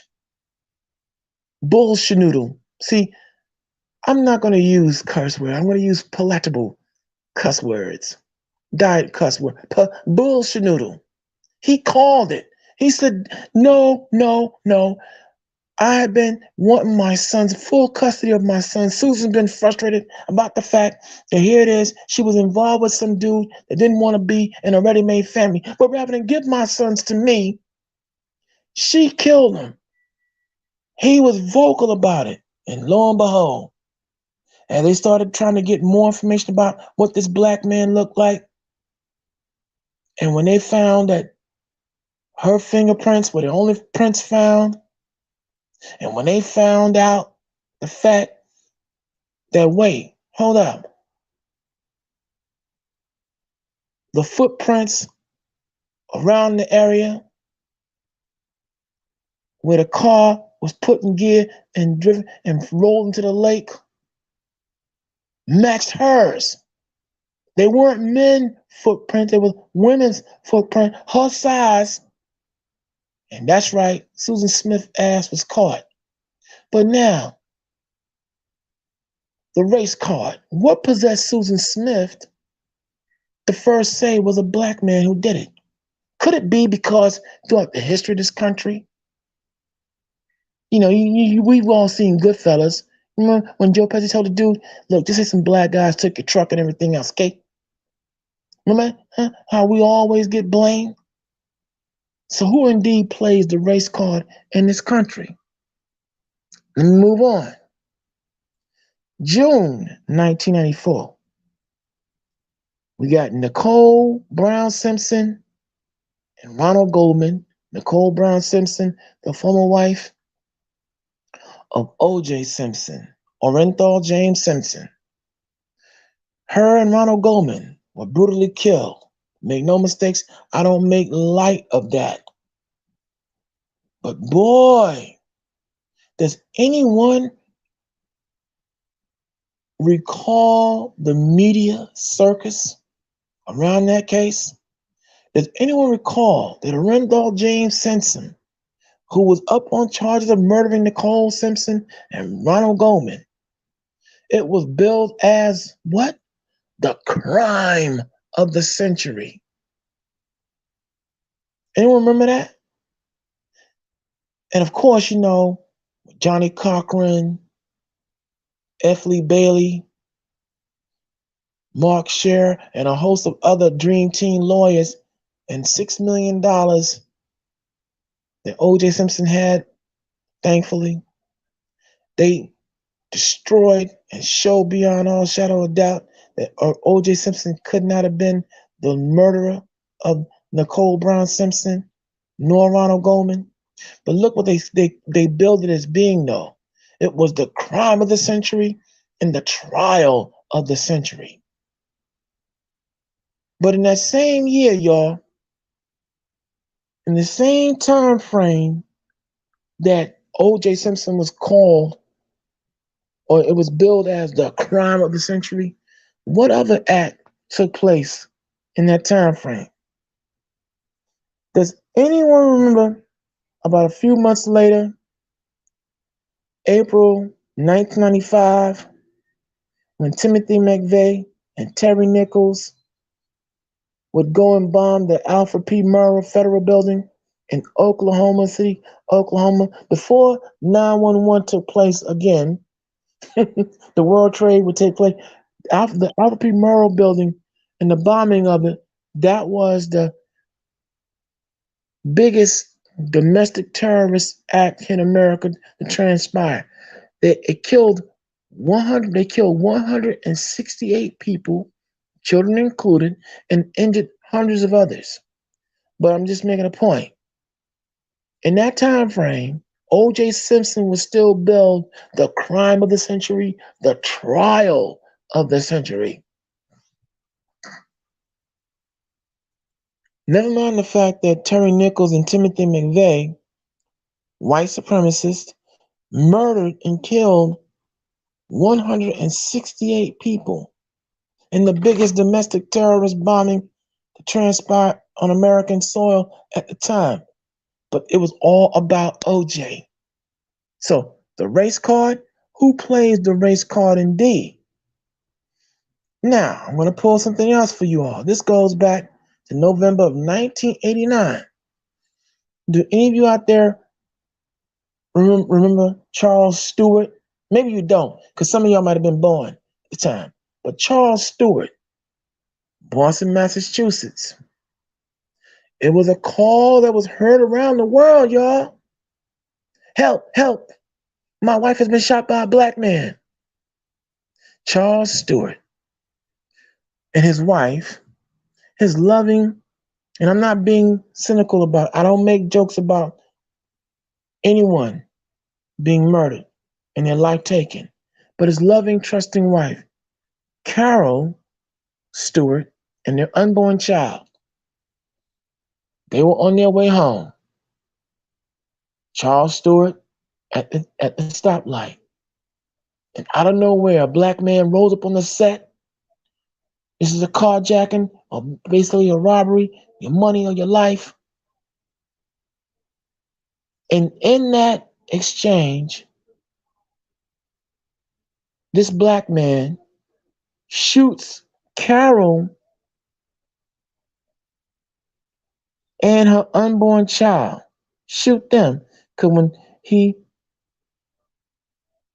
shot her, the bullet went into her stomach, and of course, her and the baby both died. This is what this black man did, according to Charles Stewart. Shot her and left him alive. Okay, and I guess a robbery gone bad. And oh man, the state of Boston, Massachusetts was on fire. There were plenty of black men being rousted and slapped up. Where were you at? Where were you at? Rah, rah, rah, rah. And then, thank goodness, thank the Lord, some eagle-eyed detectives said, whoa, whoa, whoa, let's back this up. Let me get this straight. Here it is. You live in Roxbury. Okay, you live in this section of Massachusetts that if you take the highway, Mrs. Stewart, get you home in no more than 30 minutes. But yet, you and your wife over here in the black section and going this route would take you about an hour and a half to get home. So you veer off from where you would normally take a route that would take you 30 minutes. You going through the scenic route. I guess you maybe he was just like, doing a tour, who knows. And you trying to tell me that this black man rolled up to you guys at the stoplight, required you to give him money.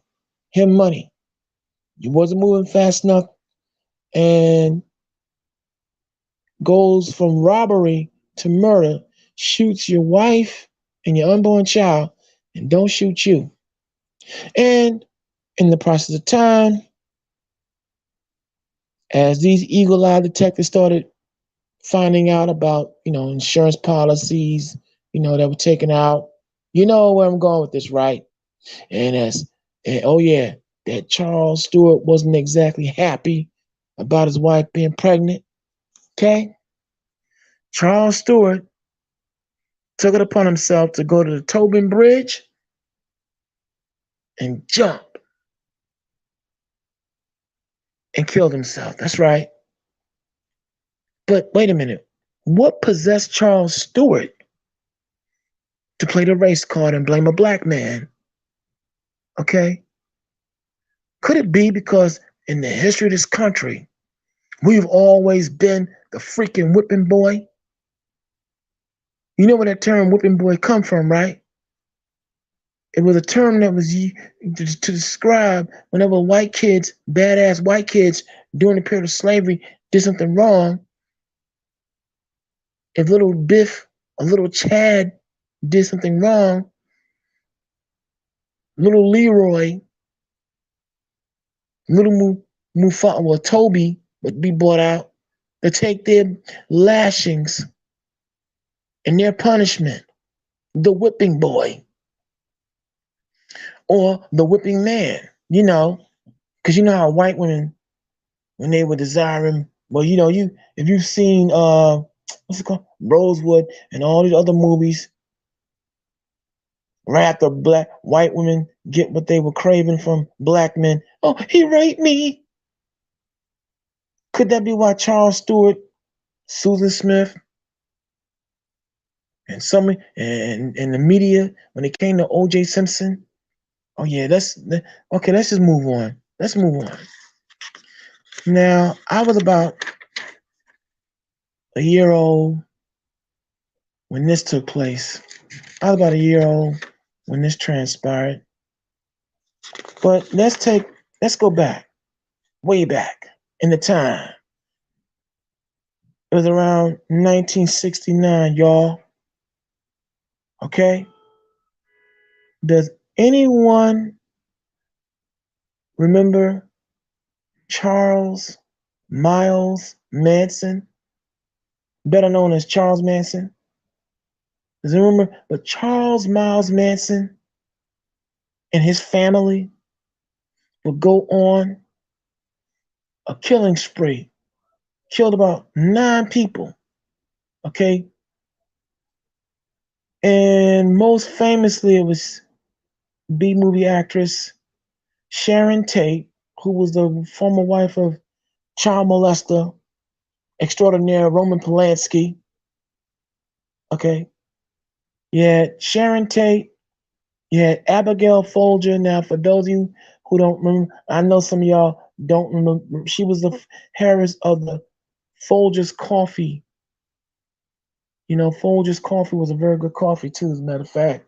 You know, I don't know if they still make it, but Harris, Abigail Folger, and you had Grocer, Leno, and Rosemary LaBianca.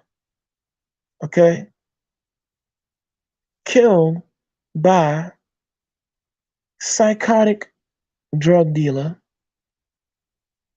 musician, and all around good guy hippie, Charles Miles Manson and the family, who committed Helter Skelter. It was, and if you, there've been plenty of movies. The most notably, using the Beatles song Helter Skelter, that talked about it. Let's just get to the point. During the investigation into these murders, what happened, y'all? Oh man, the crime scene was, ooh, yo, ooh. It was no, oh man, they wrecked them, killed them. There's been a lot of speculation as to why Sharon Tate was murdered. There's been a lot of speculation, but make no mistakes, you had a criminal psychotic drug dealer and company go ahead and murder 9 people. But at the crime scene, you had written in blood, die pigs, Black Power, power to the people, Panthers rule, and so on and so forth. In other words, a lot of things that made, again, eagle-eyed detectives say, whoa, hold up. Let me get this straight. There's someone out here that want us to believe that the Black Panther, a contingent of Black Panthers, came up into this white enclave, killed Sharon Tate, Abigail Folger, Leno and Rosemary LaBianca, and 6 of their friends. Okay, and left their calling card for us to see. But never mind, the forensic evidence just wasn't matching up. Things that they were finding. Then there were witnesses who had been reporting about an odd little fellow and some people being seen in the neighborhood. He was a musician. He had a lot of influence. And then, as time would go on, that's right, Charles Miles Manson and his family would be caught. Why? Because the detectives on the case said, ain't no way in the world no Black Panthers did this. But most notably, one of Charles' family members, Linda Kasabian, would come forth and tell what really happened, as she was there when these murders transpired. But what's my point? My point is, what possessed Charles Miles Manson and the family to make the attempt to blame the Black Panthers? Because, the Black Panthers was, in the time frame, they were a hot commodity out there. and Killer Cali. Okay, they were, under heavy surveillance by George Herbert Walker Bush and the CIA, and of course J. Edgar Hoover, the FBI. So, what possessed these white killers,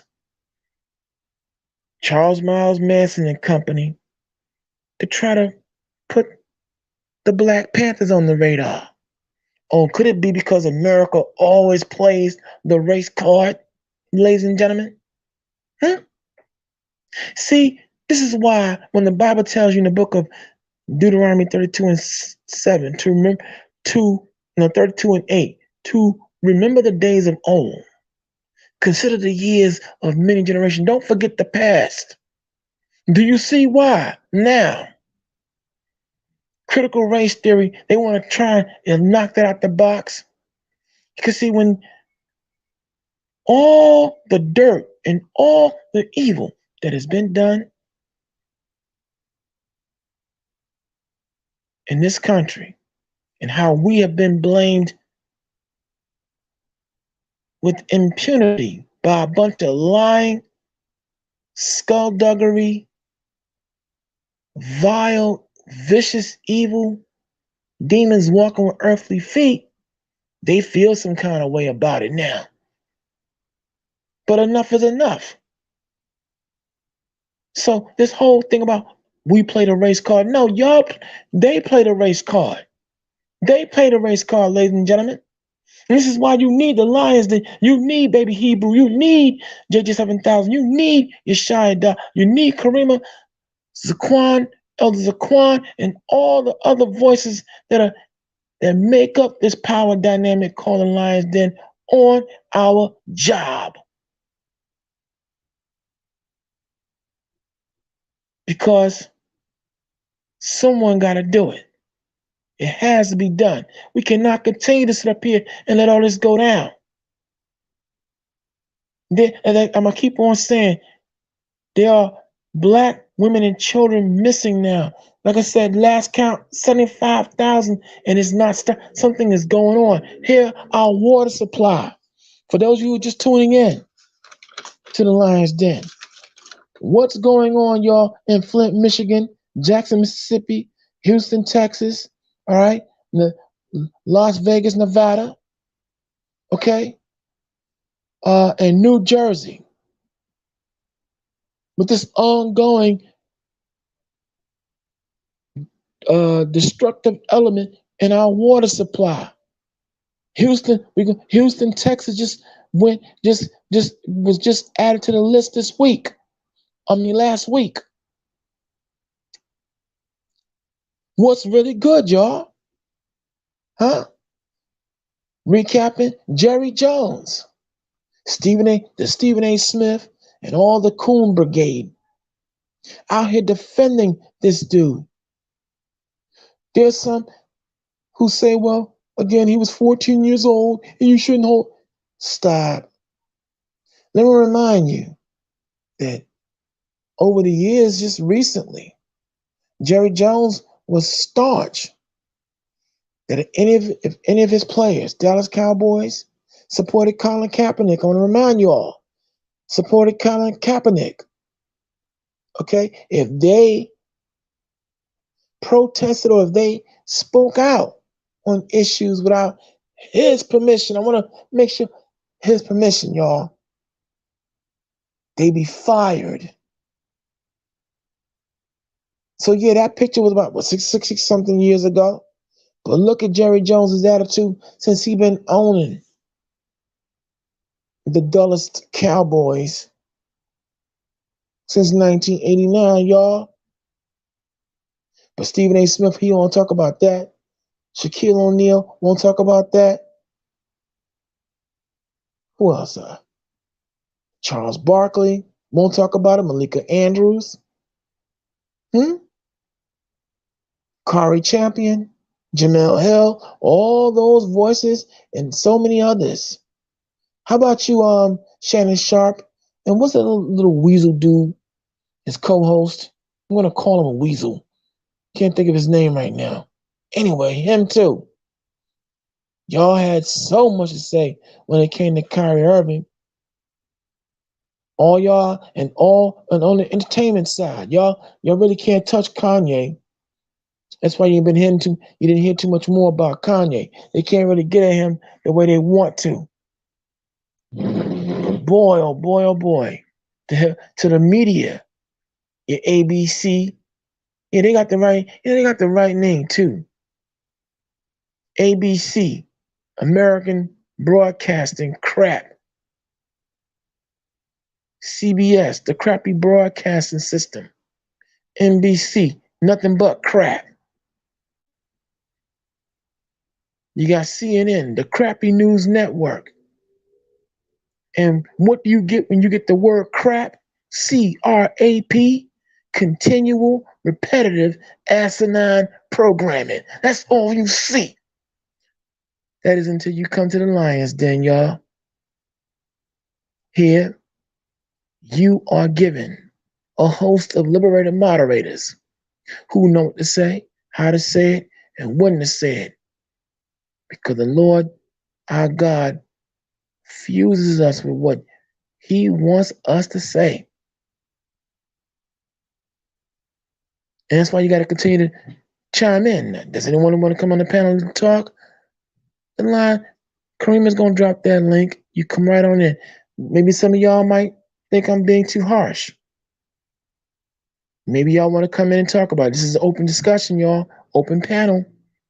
This is not this has been, I meant to tell y'all, this is an open discussion. All right? So if we could talk about something that you want to talk about that makes sense, that's intellectually and stimulating, you're more than welcome to come on and talk about it.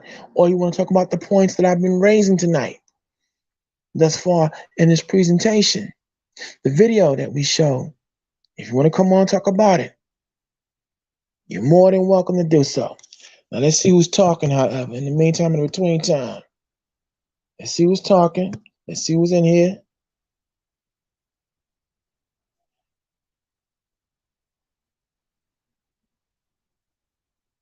Yes, I am Manna. You're right.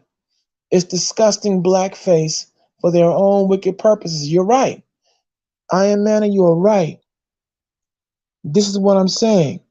Are all these killings that we read about in Chicago really acts of black on black violence? How about in DC or in other rural area of the South? Are these really black on black incidents, especially since they have not been solved? Or in some cases, these killings transpired in high profile areas where the cameras suddenly didn't work. But they got these black prosthetic masks, lifelike, realistic looking. You wouldn't even know. I'm gonna say, if you didn't know, you would not be able to make at that split second, you would not be able to distinguish it's a mask. Okay, you're right. You got we have who else? Tyrone, Mississippi. Jesus, Yahweh, what's going on? Kanye on what? I'm on Hitler prophecy. What do you know about Adolf Hitler Schicklgruber? Tyrone, I'm wondering. I see you brought the fact that you would bring up Adolf Hitler Schicklgruber. What do you know about the Das Wunderkind program that was put into effect? Interesting. Let's move on. We got Tyrone McNeese. You say, you bet I won't talk about, you bet I won't talk about Hitler? All right. Let's talk about Adolf Hitler. I'm going to actually take a chance. I'm going to go against my better judgment. You've been heckling me all this time. Drop the link, Kareem. I want Mississippi Jesus to come on. Let's talk about Adolf Hitler. And I want to keep it civil. I want to keep it cool, calm, and collected. Let's talk about Adolf Hitler and the Das Wunderkind program that he put into effect, that America is now implementing. Let's talk about Adolf Hitler when he was all about what? Locking down education, the infrastructure, the economy, and the medical professions. Let's talk about Adolf Hitler. I want to hear what you know about Das Wunderkind, because that's exactly what is transpiring right now in this country. I will give you that, Mr. McNeese, Mississippi Jesus. You're right. That is exactly what's happening. I am talking about Adolf Hitler Schicklgruber because I'm a very strong adherent to that program that he put into effect, Mein Kampf. It intrigues me that you, not that I'm underestimating anyone's intellectual capacities, but it intrigues me that you would that you made a connection between Kanye and what he's been talking about and Adolf Hitler. Fascinating. All right, we have, who else? Who else is talking? Yes, I am mad. They want to do these things for the sake of destroying us further, but we know what? We have to put it now into effect. A defense mechanism, sister. We gotta come up with a way to counteract all this. Sure, the Lord is gonna fight our battle. We gotta pray, but now we also not only have to pray, we gotta help ourselves. See, the number one thing that we've been lacking, besides unity, is the military. See, we don't have a militia. We don't have a military to fight, at any given time. And I'm the military. Oh, we got someone coming into the den. Let's see who's talking and who's here. Who am I talking to? You said you wanted this Tyrone. You said you want to talk about Hitler. As a matter of fact, so you know what? Hold up. You first. The ball's in your court. You're the guest. Go. You know what Hitler's greatest prophecy was? The day that the people in America, the black people, realize that they are the children of Israel and they are from America and not from Africa, it will be World War III. I don't have much to say. Well, you know what? Well, you know what, Mississippi Jesus, with that alone, you are cooking with fire. You're cooking with grease. That's exactly, cooking with gas and everything. You are absolutely right. He did say exactly that. That is exactly what he said. Okay? Also, in Auschwitz, the summer of 1932, Adolf Hitler also said this here, that the only true Jews, the only Jews that are walking this earth are those who are of the Schwarzer. Schwarzer means black. This is why when he met Jesse Owens, although it wasn't really a compliment when he said this to Jesse Owens, he told Jesse Owens, if I had just 10 men like you, I could take over the entire world. That's right. When we the people will recognize that we are the children of Israel. He did say that. That's exactly what he said. And Das Wunderkind. What was Das Wunderkind about? Das Wunderkind was about the fact that Adolf Hitler wanted all white people to put down all religion, including what is called commonly now Judaism, and come under one banner, one power structure. This is why when you see, they won't show the films these days, but back when I was a child, I remember they were showing all these people with the Bible in a big bonfire, and they was throwing the Bible into the bonfire. He wanted to burn up all the Bibles. that white, because he himself was a Jesuit trained, disciple and Advent, but his mother, he was a Jew. He was Jewish himself on the matriarchal side. Okay, and he wanted to implement Das Wunderkind, the master race, the power going to all white folk. And in implementing that, this is why he went about killing all white. He was a fanatic with it, though. He was fanatical with his program. And the word fanatic means to be super zealous in a belief to the point where you lose all reasoning. He was a fanatic with it. And all those whites who didn't want to let go of the Bible, didn't want to let go the whole issue of Judaism, he initiated a vicious program in killing them. But it wasn't just them he was killing. He was also killing white or black folks as well. This goes ignored. Then you had, in the same breath, Leopold. Okay, don't even get me started on how many people he slaughtered, of our people he slaughtered. But getting back on Hitler, this is why he killed those whites who want to hold onto the Bible and hold onto the whole issue of Judaism. And the reason he put them in ovens. When you go into the scriptures, when we talk about the description of Christ, it speaks about Christ's feet look like it was burned in a furnace. And what's another name for furnace? Oven. When you go into Daniel's, and Daniel speaks about what he saw when he saw the Almighty himself, but not his face, but still he said his arms and feet were like in color to polished brass.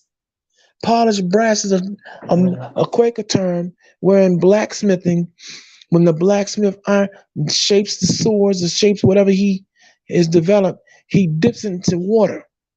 And that cooling process blackens. It's called blacking. It blackens whatever metal he would use, that the blacksmith was using and shaping it to a particular appliance or whatever.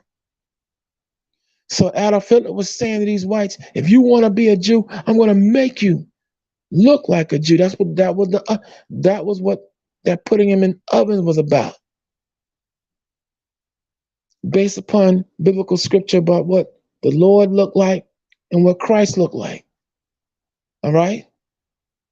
So yeah, when the Holocaust was transpiring, understand what it was about. It was about white power and those whites who were resistant, holding on to what didn't belong to them.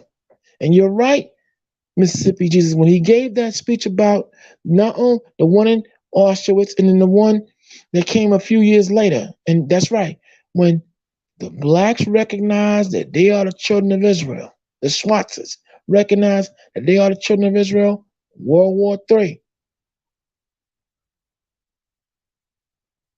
And this is what we are now in effect now. Das Wunderkind. See, I'm going to help you out of something. The biggest Nazi out, his grandfather was a Nazi. And I know what I'm saying but I can prove it. Everything that you see happening in America, he put it into effect. His name, Arnold Schwarzenegger. That's right, the Terminator. Does anyone remember the 1976 documentary about bodybuilding called Pumping Iron? I was 8 years old when that came out. And I recall when a then 25, 26-year-old Arnold Schwarzenegger was being asked, who did he admire most? And he said, without missing a beat, Adolf Hitler. And the moderator was, Adolf Hitler? Yes, I admire Adolf Hitler because he was a man who came from nothing and he rose to greatness and to prominence and power. That's right.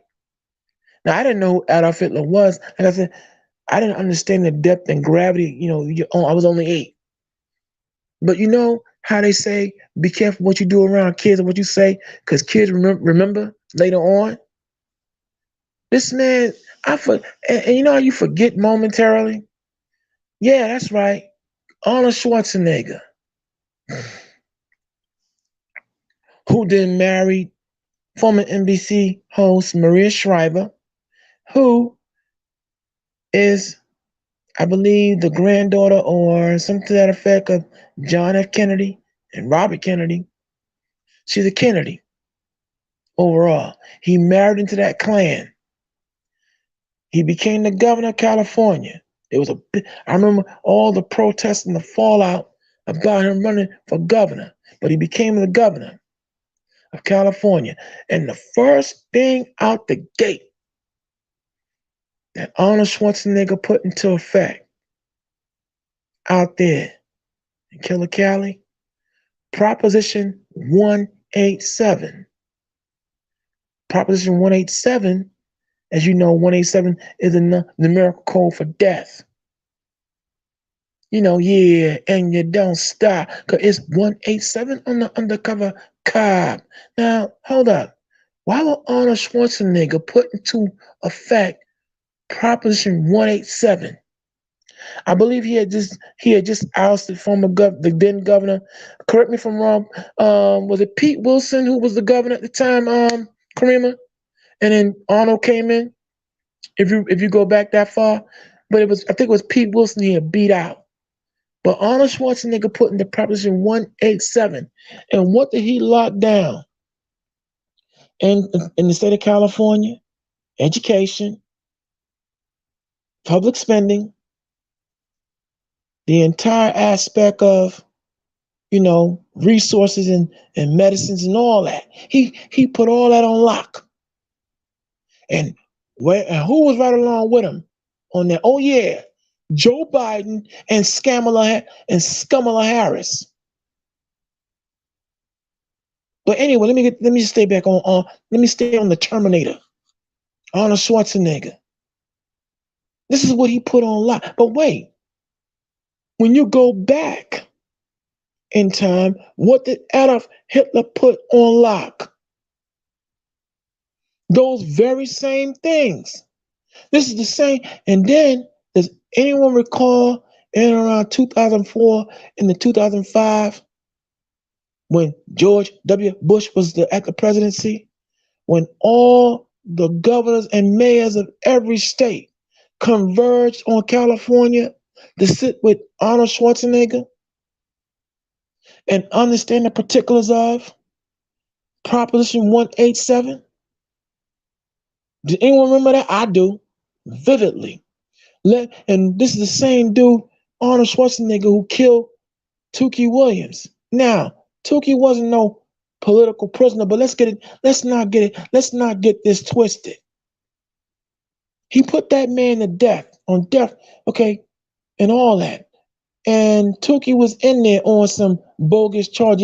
Yeah, he was a leader of the Crips, blah, blah, blah, and blah, blah, blah, blah. And supposedly he had committed this murder, but the circumstances behind those murders and everything else has always been under question. But Arnold Schwarzenegger, rather than commute his sentence or give him a another trial, because as you know, if you ever check out the Tookie Williams story and with Jamie Foxx, who portrayed him, everyone was, looking to get him a new trial. Arnold Schwarzenegger not only said no, he put that man to death.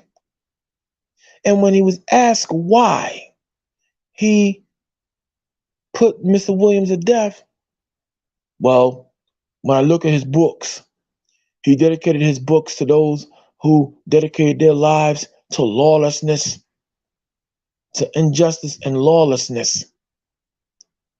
Now, let me name some of the men that Tookie Williams dedicated his books to. Martin Luther King, Mahatma Gandhi.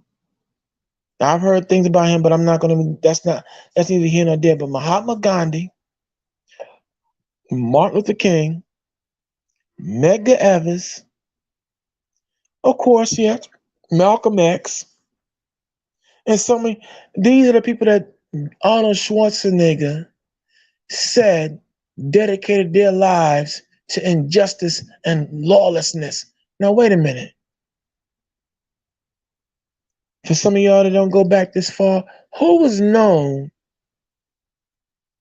for saying we give them what they need and we give them what they want, but here, what do we get? Protest, injustices, and lawlessness. I'm imitating none other President Richard Milhous, I'm not a crook, Nixon, Watergate. Oh yeah, that's right. He was also who Arnold Schwarzenegger admired. I'm not a crook. That bastard. Ooh. So yeah, Tyrone, brother Tyrone, Mississippi Jesus, you are on point. You cooking with gas. See, Kanye know what's up. I know what's up. Hitler was heavy. And now they are trying to implement Das Wunderkind once and for all. So yeah, things are about to cook, y'all. It's no joke out here. And it's up to you now to pay attention to what's going on around you. Now, I know some of you out there, you're going to have to go to work. So I'm not going to hold you long with this presentation. But what I'm hoping is that tonight, you got an earful. You can always replay this broadcast. But understand, we say the truth in Christ, we lie not. Our conscience always going to continue to bear us witness. Things are now going full throttle. This is not a joke. It's not a game. It's not no test. This is the real deal now. And the only way we're going to survive, only the strong going to survive, only the faithful going to survive, and only those who live in reality are going to survive the onslaught that's coming. It's not going to be fun. It's not going to be easy. But we see now Das Wunderkind. Adolf Hitler's program is now in full effect. Okay? And this is where now you got to put your faith in the Lord. Put your faith in Him strong. Because that's the only way we're going to survive this thing. And with that being said, this has been another episode and presentation of The Lion's Den. I'm Brother Malachi. And on behalf of course, the man who talks raw, Yeshaya Dar, the CEO of Operations JJ7000, to the Lioness, Karima, who kept order and made sure all things ran properly. I give an honor and salute to them as well. I want to salute you out there in Lion's Den land. I am Manna, Dominic Liddell, Plus Beats. I want to thank you as well, Mississippi Jesus. I thank you for your civility. I thank you for your contribution. And I thank you for your eye-opening revelation in regards to Adolf Hitler. And I see I see you got something going on for real. Okay? And so, I want y'all to be safe. Have a good week. Walk in the spirit and not after the flesh. And in the spirit of Don Cornelius, on the Hebrew tip, I always say, Shalom, peace. Ahab Love, and the Posh Soul. And oh yeah, look out for Professor Black Truth. Shout out to him, B1. He's no joke, y'all. Check out his presentation. He's no joke. All right? It's each one teach one. And with that, again, Shalom, peace, Ahab love, and the Posh soul. We are up out of here.